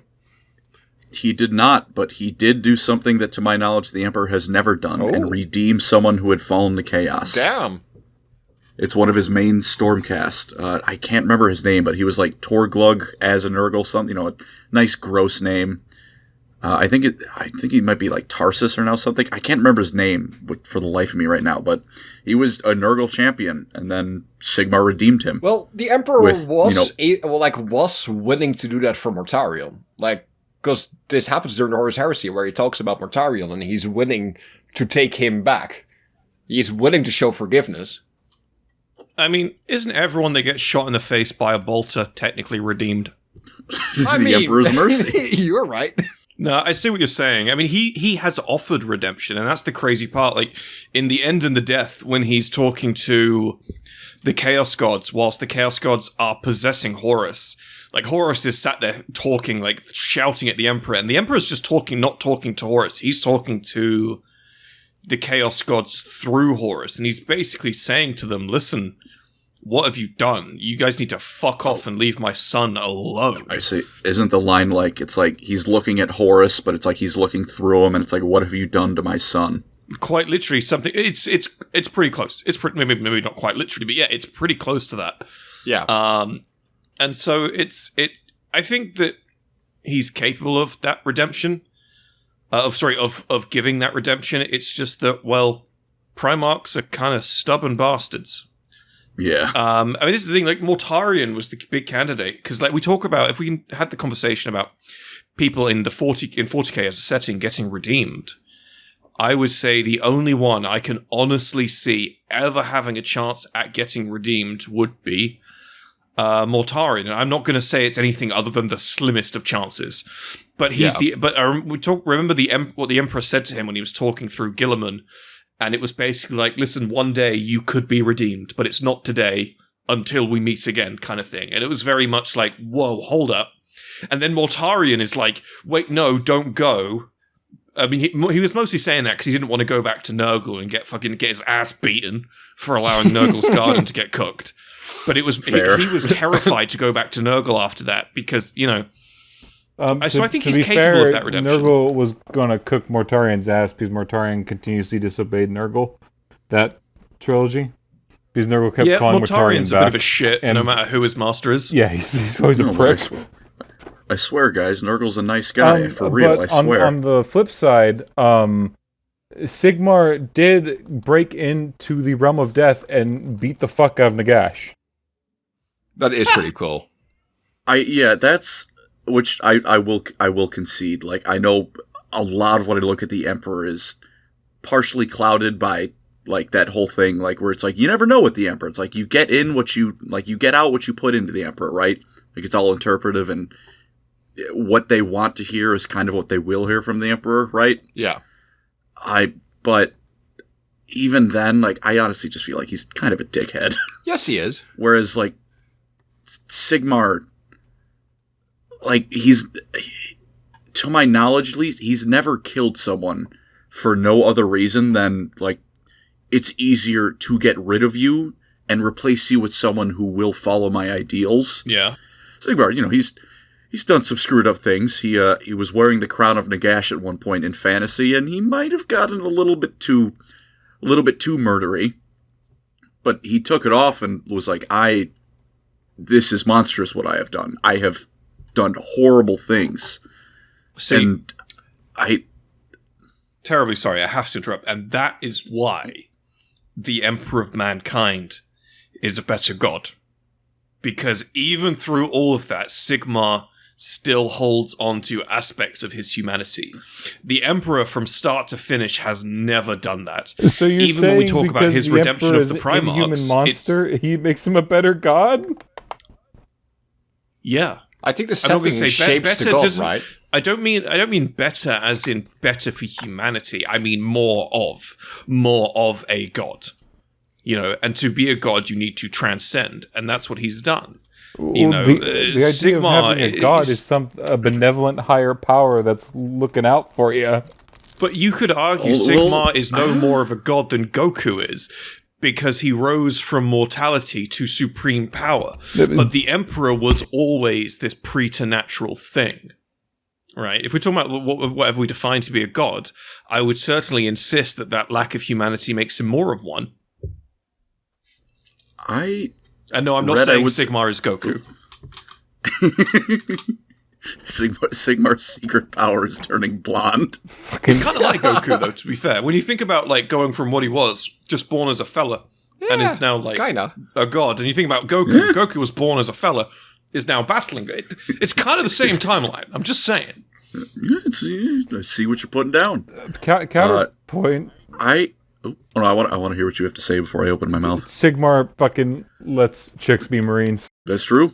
That's true. There's no girls allowed policy. Sigmar doesn't mind the cooties. Sigmar likes women. Confirmed. Confirmed woman respecter. Oh, hello, comment section. How are you doing debating this shit? Look, all I'm saying is that I think it's pretty cool. Sigmar doesn't care who you are as long as you're willing to beat the chaos and the gas. Yeah, no, like, seriously. Or re-death. He looks at everyone that dies and he's like, hey, you stood your ground against chaos. Fuck yeah, come on. We'll make you a fucking superhuman. Since we're talking about it, that fucking moment where Malkador actually suggested to the Emperor, why not make the Primarchs women? Because they'll get along better. And the Emperor just laughed at him. He thought he was joking. The Emperor of Mad is not the most morally balanced individual, I gotta admit. Biggie, just like half of them, 50-50 split. That's how sex works. It's 50-50 split, roughly. Biggie, have you ever touched a woman? No, why would I do that? The Emperor's like, no, women are gay. I'm not doing it. That's where the lion gets it. Oh, fuck. Women. We got to explain at some point why the lion is associated with gayness. No, we already have several times. Oh, Have we? The Rock Club? Yeah. The Rock in Club. England? The Dark If you Angels, Google that, yeah. the Dark, Lionel Johnson, the poet, you got to Google that shit. If you hear somebody talking about the lion being gay, you really have to Google that because there is actual IRL lore there. It's actually kind of interesting. There's substantial evidence about It's it. kind of cool. IRL lore. I'm sorry, that just made me recoil. That's called history. It's IRL lore. I'm a history major. It's called history. I am terribly sorry, Colin, for my coworkers' lack of. I don't know what to fucking call it. He's a fucking moron. All right. Funny, but that was funny, but it also made a little bit of me like shrivel up in horror. Check out this lore book. They hands you the fucking like encyclopedia of Roman history. You should change your you've got historian in your Tinder profile. You should just change it to IRL lore buff. See how that goes down. Please don't. Well, those are the historians who specialize in the world wars. Like, oh yeah, I'm a World War I lore buff. Please don't make Colin die of a fucking whatever the fuck you're doing. I like watching his videos. All right. I'm like the Wicked Witch and the Wizard of Oz. I'm fucking melting right now. Oh my God. I had a point. I remember the point. Oh my God. After that flashback. You know what? This is fair payback for the Teclis pregnancy thing. That's you know what? Fair's fair. I feel a little bit vindicated now. Although Red's still going to insult me later for saying that one. I'm going Fair. to insult you for many other things besides just that. Maybe it'll take him a while to get to it then. Go on, Colin, what were you going to say? But I was going to say, like, I think Warhammer is... I mean, there is, like, all the... Like, especially Imperium, right? Like, all the Christian, like, aesthetics. Like, a cathedral is, like, on a Titan. I think I know which religion that's drawing influence from. Of course, yeah. Buddhism. But... Of course, yes. But I think the, like, gods of Warhammer are much more like the Greek-style gods, in a sense. Or, like, like, you know... Abrahamic religions. Yeah. Because they're not like I would say like Red, I know you said like you want a god that's he's looking out for you, which I agree with for, you know, worship, but like in the sense of like the gods of Warhammer, Khorne is a god, Cain is a god. Neither of them are looking out for me. Like Cain's defining feature is I like when I'm killing elves. Like the War in Heaven, when he was like, he got the prophecy that the Eldar are going to lead to your downfall. How do you solve that? Oh, just kill all the Eldar. Or the fantasy when Anarion picked up the Sword of Cain, when every single other god in existence, including the Chaos gods, were like, dude, it's not worth it. It's not worth it. Don't do that. And then Cain's whispering in his ears, hey man, you know it'd be really fucking funny if you grab that sword over there. So, in that sense, I don't think gods necessarily need to be looking out for you. Yeah. But in the sense of who I would rather worship, absolutely Sigmar. Oh, yeah, of course. Like you said, Red, Sigmar, because Nagash keeps stealing his stuff, his stuff being human souls, it's worth noting, he just marched into the Shyish and was like, you're going to give those back, and I'm going to hit you with a hammer until you do. And he's like, Sigmar's never like denied, like, no, I'm not a god. He's like, no, I am a god. I am divine. And he does kind of want to ascend. Like, I think he wants to like just join the winds of Azir, the winds of heaven that he's the god of, but he won't do it until he wins the war, until he knows chaos isn't going to be able to hurt his people again. Also, he's totally willing to tell people about what chaos and its dangers and how to best avoid it and how to best prepare for it. Oh, there's a whole other thing. That Maybe is it's true. worth telling people about this dangerous, horrible He's thing. like, oh fuck, I gotta tell someone about this. Holy shit. You can just fall into this? Fuck. And as a god, like, a lot of what the Emperor does is dependent on constant, like, sacrifices and things like, you know, it's like the 1,000 psychers a day, right? Mm-hmm. He doesn't get that. We're losing the Astronomicon. We're like, Terra's going to get consumed by a warp rift, which, as a perpetual, he'd probably come back soon after, but I think the issue is how much damage is going to be done in the time it takes him to respawn, Yeah. right? Whereas Sigmar you don't need to kill people to keep Sigmar chugging. He's gonna keep going, like, and he understands like what he does is brutal, and a lot of the time, like, I just maybe it's a personal taste thing, and I do absolutely get where you're coming from when you say the Emperor is better as a god, but I think Sigmar, I think it's really setting the pennant right, because the thing is like within fantasy, gods like in the Greek pantheon style have a lot more space to play around with that. The gods aren't as powerful. They don't instantly end the setting the moment one gets the upper hand. And that's the big difference with 40k, right? Because every single god, if they got the upper hand, would just wipe existence. The stakes are like a lot higher, and the extremes are also a lot higher, which the Emperor is indisputably like a stronger god. But it also means that because the setting is so absolutely freaking terrible, that he also needs to be a terrible god. Mm-hmm. Because in the grim darkness of the far future, there is only war. There is only war.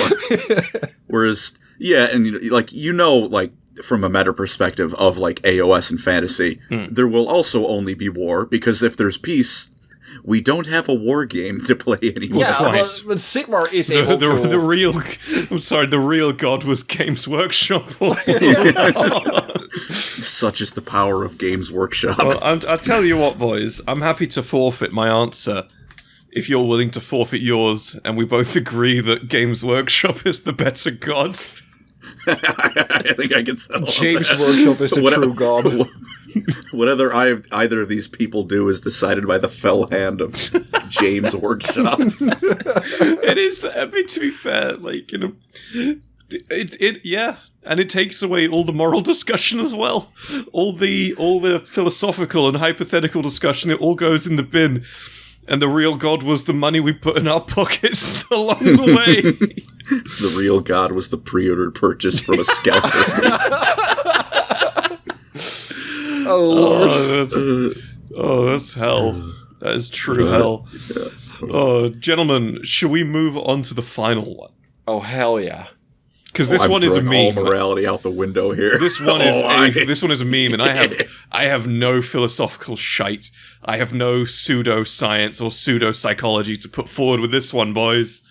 So, gentlemen, the final entry in this at least 3.5-hour podcast is nothing other than the Emperor of Mankind versus the one and only Great Horned Rat. Rats. I would like to start off rats. saying every quality you said that made fucking the Emperor a good god, the Great Horned Rat does as well. Thusly, using your own argument, he is a better god. I just love how unapologetic that the Great Horned Rat is. Awful. Absolutely awful. And I love it so much. I think part of... I could have explained a bit earlier, but with that, I'll do it now. Well, like, what can make a great god, like, even ignoring morality, is, like, what is their field? Like, what is their purview? And, like, how good are they? Like, Cain, despite GW making the avatar of Cain the butt of every joke, is pretty good as a god of war. Like, you summon him, he wrecks stuff, probably gets Eldar killed, but he's an Eldar god of war, so that's still on brand. True. And then he leaves. It's like, you know what? You have done your job as a god. Be an awful person and kill things. You did it, Cain. He's also the god of murder, so, you know, he's coming in clutch. With that in mind, the Horned Rat, what is he the god of? Fucking being an asshole. Being the fucking worst. Okay, so get this. Not only do I think he's a better god than the Emperor, I think he's a better chaos god than all the other chaos gods. Oh, absolutely. Should we retrofit this to the Great Horned Rat versus all other pantheons? Because in the Total War 2, Warhammer 2, whatever game, all the Chaos Gods, when they reach the end of their storyline, be like, oh, but then their plans fall through because they want to keep the great game going. But the Great Horned Rat is literally just, get me into real space, and we will murder fuck everything, and destroy it all! And that's exactly what love fucking it. happens. He is the only fucking entity that just wants to destroy literally fucking everything for no reason. I love it. It's the Emperor will give you this long-winded, or his followers will give you this long-winded justification on why sacrificing 1,000 people a day is actually a good thing. It's morally just. We're in the clear. And then Horned Rat, the Great Horned Rat, pardon me. Such slander will surely get me killed. But until then, yes. he's been summoned twice into real space in Warhammer Fantasy. You know what he did each time before he actually said anything? He just started eating Skaven like popcorn. Why did he do this? Did he need it? No. He was hungry and he thought it was funny. Or my favorite, And that's even... and to further prove how he has a tighter grasp as a god, if a Skaven starts thinking a little bit too selflessly, they will literally just fucking explode. They just detonate. Wait, really? Is that a real thing? Yes. There is... Yeah. So wait, If you're they telling don't- me if the Skavens behaves in a way that is not entirely selfish, they'll just, fucking die? Yes. It just kills them. You suffer from heart attack or explosion. What the fuck? There is a pillar. One of the way to become on the Council of 13 that rules the Skaven is you can touch, it's just the black pillar. You touch it, and you plead your case, and you challenge an existing council member. The reason this doesn't happen more often is because rats that touch it tend to blow up. They just... They just explode. You touch the thing, and now the god of all Skaven will just smite thee. Yeah. You just blow up. There's in the end times, the second time, he ate the entire Skaven ruling council of 13, and then chose as his voice on the world, Thantquil, which for a brief sidetrack into why that's funny, Thantquil was set free by lizardmen who view Skaven as worse than demons, because he is so self-destructive to the Skaven race as a whole that his survival would benefit everyone more than killing him. The Horned Rat looked at every one of his followers, every Skaven, and said, You are my guy. You are the funny one. It will be best if you are in charge. Fucking hell. That is amazing. He's for a slightly actual comparison, though, I will say, he has more greater demons than anyone else. Really? There is said to be in his realm, the realm of ruin, a greater demon for every Skaven that exists, and the saying "breed like rats" is a saying for a reason. Oh, wow. What does a Skaven greater demon even look like? I've seen the Vermin Lords, but Yeah, are those it's are those about greater demons? Yep. Those are greater demons of the Horned Rat So for every actual every Skaven. Wow. They sank Skaven Blight out of the warp. In the end times, him and Thanquil dragged it into the warp, and then the warp is infinity, by the way, right? Like, sure, it's the afterlife. It's infinite. They dug so deep into the warp that they broke it and crashed it halfway back into reality. That's who the Horned Rats got in his side. What? A race. They overflow errored the calculator of the afterlife. Wow. The mechanics of this. They were so selfish, they broke second to reality. And as far as I understand it, this wasn't a case of, like, there was a ritual, like anything specifically trying to do this on purpose involved. They just dug so deep and expanded so quickly in infinity that they broke infinity. What?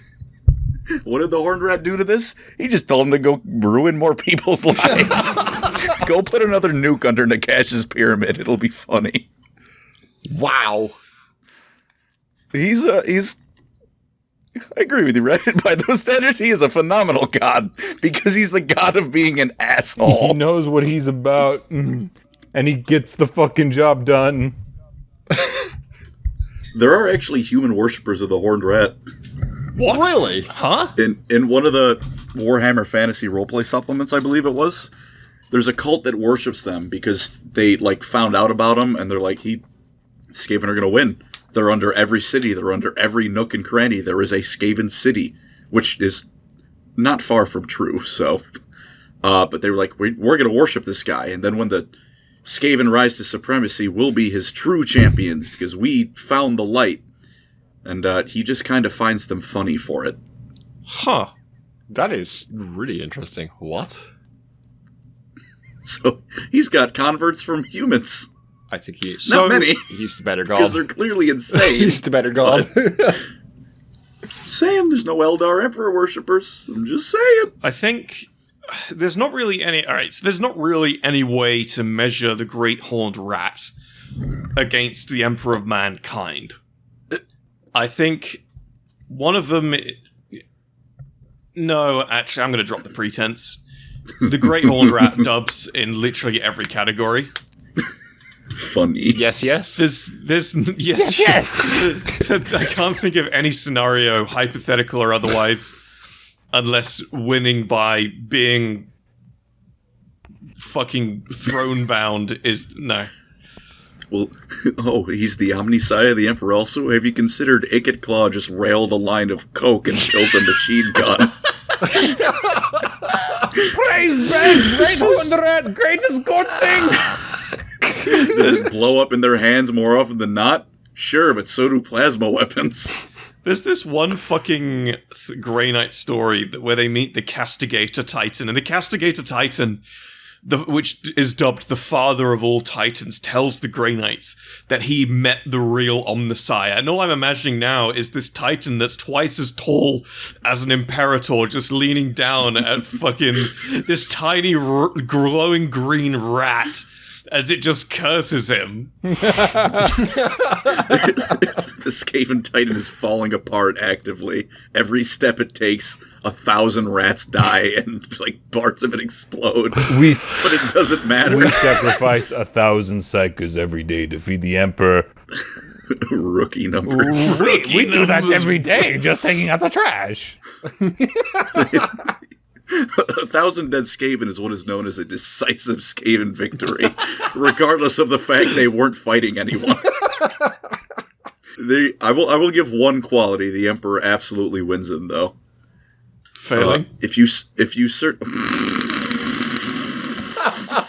I mean, the Horned Rat did win everything he wanted to win. He's a true Chaos God now. I think Archeon even finally accepted his blessing. Because the first time around when he tried to bless Archeon, he spit in his face. Oh, God. Archeon spit in the Horned Rat's face, that is. But the Emperor's one dub is that if you search up Imperium of Man-Art, you will get, Imperium of Man-Art, Space Marines, the Guard, Cathedrals and Titans, all that stuff. If you search up Skaven Art, you will get Skaven Art and then endless piles of furry. That is true. Here we go. Skaven Art, scroll down. Yep, first dub instantly. Yeah. Okay, we're out. Goodbye. Okay, so next, gentlemen, before we talk about any more shit of that particular flavor. So, that is our entire list. There has been an absolute one-sided landslide stomp of the Imperium of Man, who has succeeded by getting 2 draws and a plethora of defeats against the AOS/fantasy setting. So, not biased at all, of course. No, there's no bias in me at all. No. Never. Well, I mean, this is the thing, man. We said it at the start, or near the start, that a lot of 40k is very your average guy is going to be stronger. But as soon as it comes to the named characters, we're dealing with Super Saiyan power levels here. Yeah. And I don't think Roboute Guilliman could beat Goku. I really don't.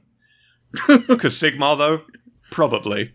So, gentlemen, I want to thank PANCREAS for coming on the Astartes Anonymous podcast. If anyone listening hangs around, we're going to do some Patron questions shortly. Thank you for coming on, Colin. Thank you very much for having me. Well, we have now somehow managed to work our way through the entire Lore Crimes team. Now we will start taking them out one by one until we are the only first. podcast. You kill me first, I can't handle more Horus heresy. No, you make the funny We need to make videos. more Dreadnought tier lists. I'm gonna kill you. I'm gonna fucking kidnap Colin and put him up and tie him up to a fucking wall filled with insulin pumps to keep him alive for hundreds of years. You think that's a downside for me? Do you know how much I have to pay for that shit? Yeah, but What I'm getting out of this is free housing and medical supplies. medical supplies. You know, like like that fucking one wall servitor, the fucking In Dark Tide, the one stuck to the healing stations. God. I'm gonna go in there once a month. The one like Colin, it's time for the next video about Halo against 40k. Well done making it to the end of this exceedingly long episode. Stick around if you want to listen to Pancreas, Red, Alex and I answer some silly Patron questions. And if you're enjoying the content, maybe smash that subscribe button. And if you like the idea of getting your head on the wall behind me, or you just want to help out, please consider taking a look at our Patreon. And as always, if you'd like to see about getting your minis featured on our Models of the Week, jump on into our Discord where the team is always active. Thank you for watching.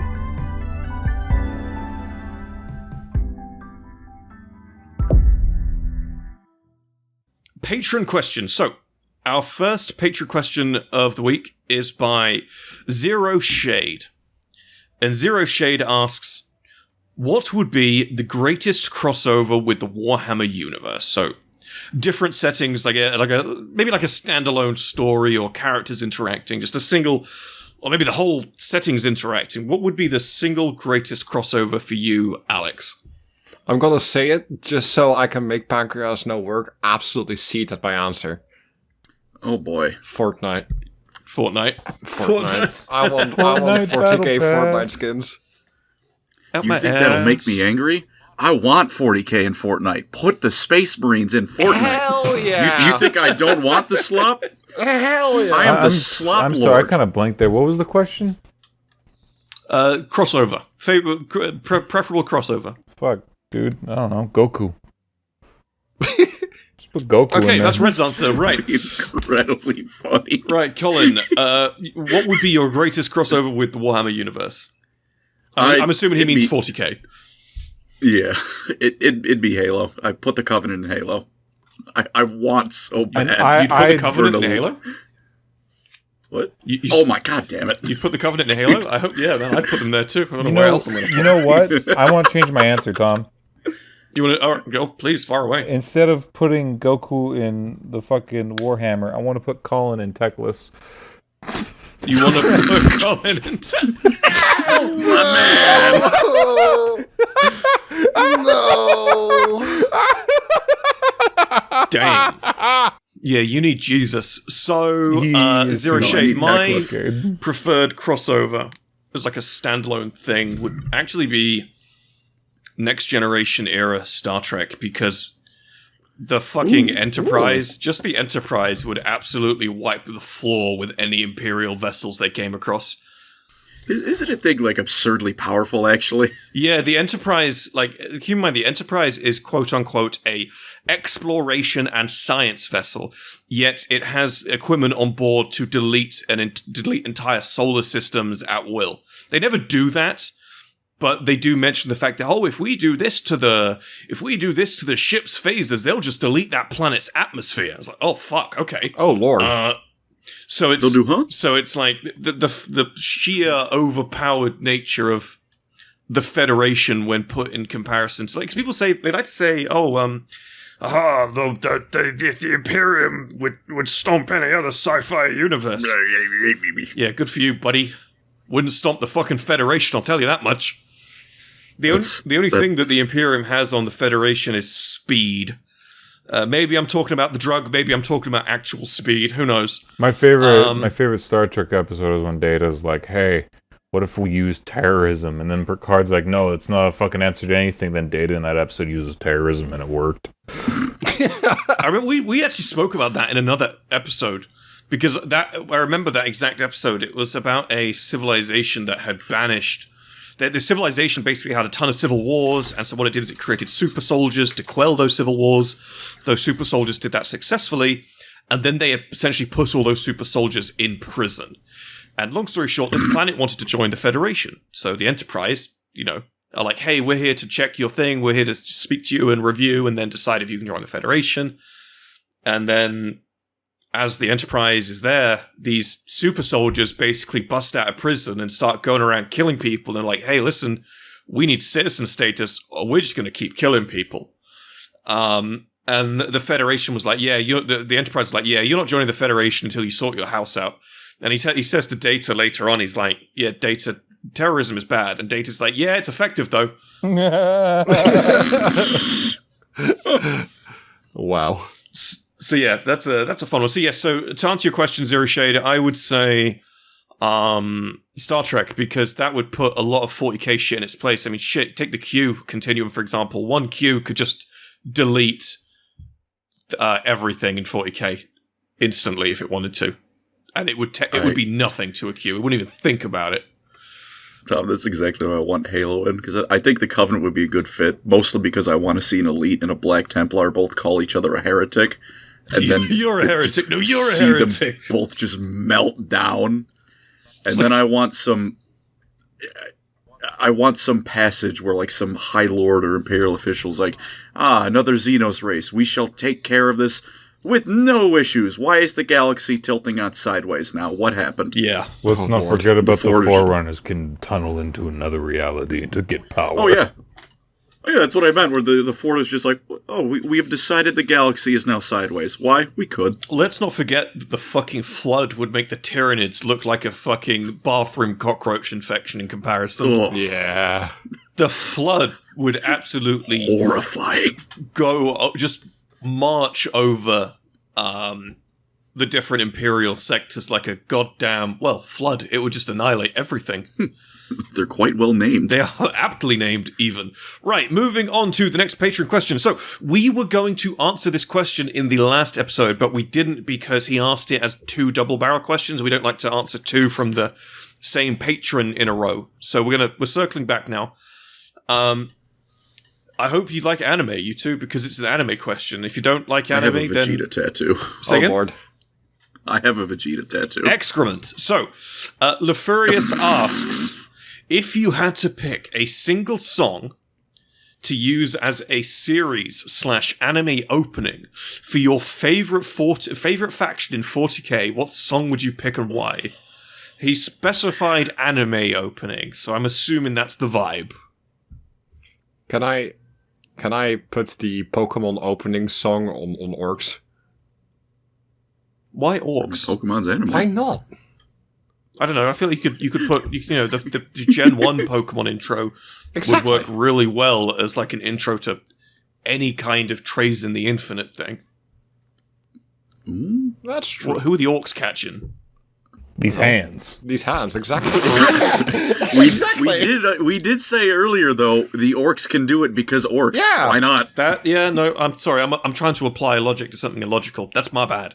That's all me. Orcs, because I can. Why do the orcs like Pokemon? Because orcs. Yeah. Okay, so Alex wants to apply the Pokemon theme tune to the orcs. What about you, Colin? I either want the Evangelion theme on the Tau because I like the eternal debate of people going Tau or weebs, Tau or not weebs, and I like both sides having ammunition because it's funny. Or it's not really a faction, but I want someone to make the rumbling, but with like all the titans and gods of 40k. Ooh. That's kind of cool. I feel like that'd be neat.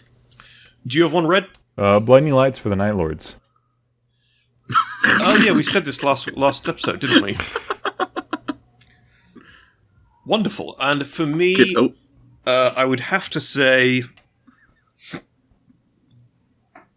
It's a tough one. Can I change my answer while you're thinking? Yeah, go for it. Fucking go for it. I would like another Night Lords video, but it's Lights by Eli Golding.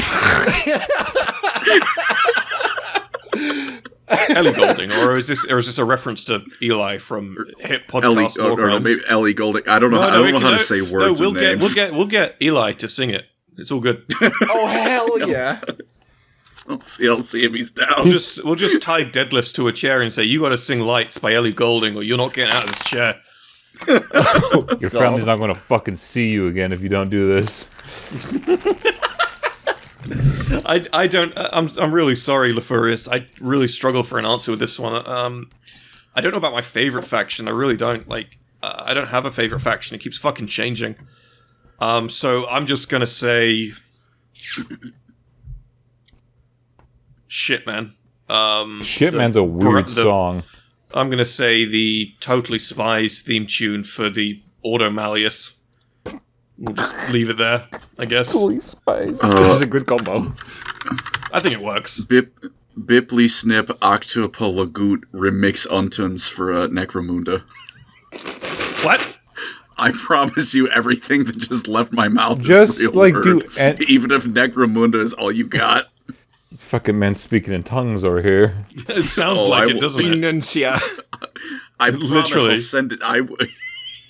It's a gem. Oh wait, no, the song. What's it called? The fucking. It came out 2001. It was a dance, a sort of 2001 underground dance beat. Where it remixed some fucking like choir holy music called Latiremo Dorime. Oh no! Do you know not the one? At all. I know what you're talking about, but that's not This one. that. I know what that is. That's Yeah, the that for the word bearers. That's pretty good. That No, for I the would word like- bearers. I would. Dorime. You know, Banger. Yeah, that would fit. it would slap. But I want Bipley Yip Snip for. This sounds like actual Necromunda. fucking brain rot. What the fuck? Oh, are you listening to it? No, I don't. Like, I can already tell. Oh. I would lose fucking. It doesn't get better than the name. Jesus fucking Christ! You can see in the thumbnail of the video. It's just the lyrics. This fuck. You know, we could actually be proper crimps and say Baby Shark for the Carcharodons. I learned that was the most viewed video on YouTube the other day, and I can't get over that. Wait, we need what? to. It has 14 billion views. What? Yep. So, huh? Yep.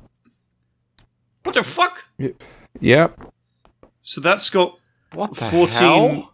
14 billion views. And you're telling no. me this picture of Moots in a blanket has only got like 2 views? That's got Unfortunately. at least 4 now. The fuck. Moots, I'm putting this picture of you in a blanket on the fucking screen. Deal with it. Why? Why do you have that? My He beloved. just That's a he's, good question. I think he's got his post tattoo high at the moment because he's just got back from getting his tattoo done. He's all fucking So- cozied up. Looks very snug. He's all sucked in and shit. The fuck. Snug as a Moots in a boot. I don't fucking know. He's a whatever. He's short. Yes, that he is. That he is. Right, gentlemen. Shall we bring this exceedingly long episode of the Astartes Anonymous podcast to an end? Holy shit! Yeah. 4 hours. It's been a while. Chunky file. So, as per the outro, if you are enjoying the content and you are enjoying the podcast, and you can see that, you know, we are trying our damnedest to get just a wider range of goofy-ass guests on the show, just take a look at the Patreon. It doesn't get goofier than Pancreas. It might do. It might do. There's things in the works, Red. You never know. Ooh. Okay, well, I actually wanted Pancreas to be a guest on the show. You didn't want Pancreas to be a guest I on the show? did. Oh, you did. Oh, yeah, Like that the makes one sense. I actually was excited to have a fucking episode with. Thank you very much. I don't know what that's going to do I for hope Tom's that- relationship with the other creators, but Well, Pancreas brought hasn't the said any slop cancel-worthy shit, has he? why don't you go listen to the recording and find out? Oh no! When I went to use the loo and get a drink, Colin, you didn't say naughty things, did you? I mean, I said I liked Revenge of the Fallen, but other than that, I also went to go to the bathroom. Honestly, so, you should be canceled for that. I mean, yeah, saying I like Michael Bay's Revenge of the Fallen is probably pretty abysmal all by its own, so... Yeah, I had a solid 30-second mental breakdown while talking to myself. I So Dustin, you're gonna- gonna hear what- that back. Whatever you were talking about, I'm going to put it in the podcast. Oh, it's not too bad. It's not too bad. I mean, I don't think I'll get you canceled, but you are now associated with a person who said he'd like to get Teclis pregnant, so, you know. Okay, Do it. and with that, ladies and gentlemen, I am going to bring this podcast to a close. Thank you all very much for watching. We will see you next time. Gentlemen, you can stop recording. And stop. Please stop. How do I stop recording? I hit the red button and it's still going.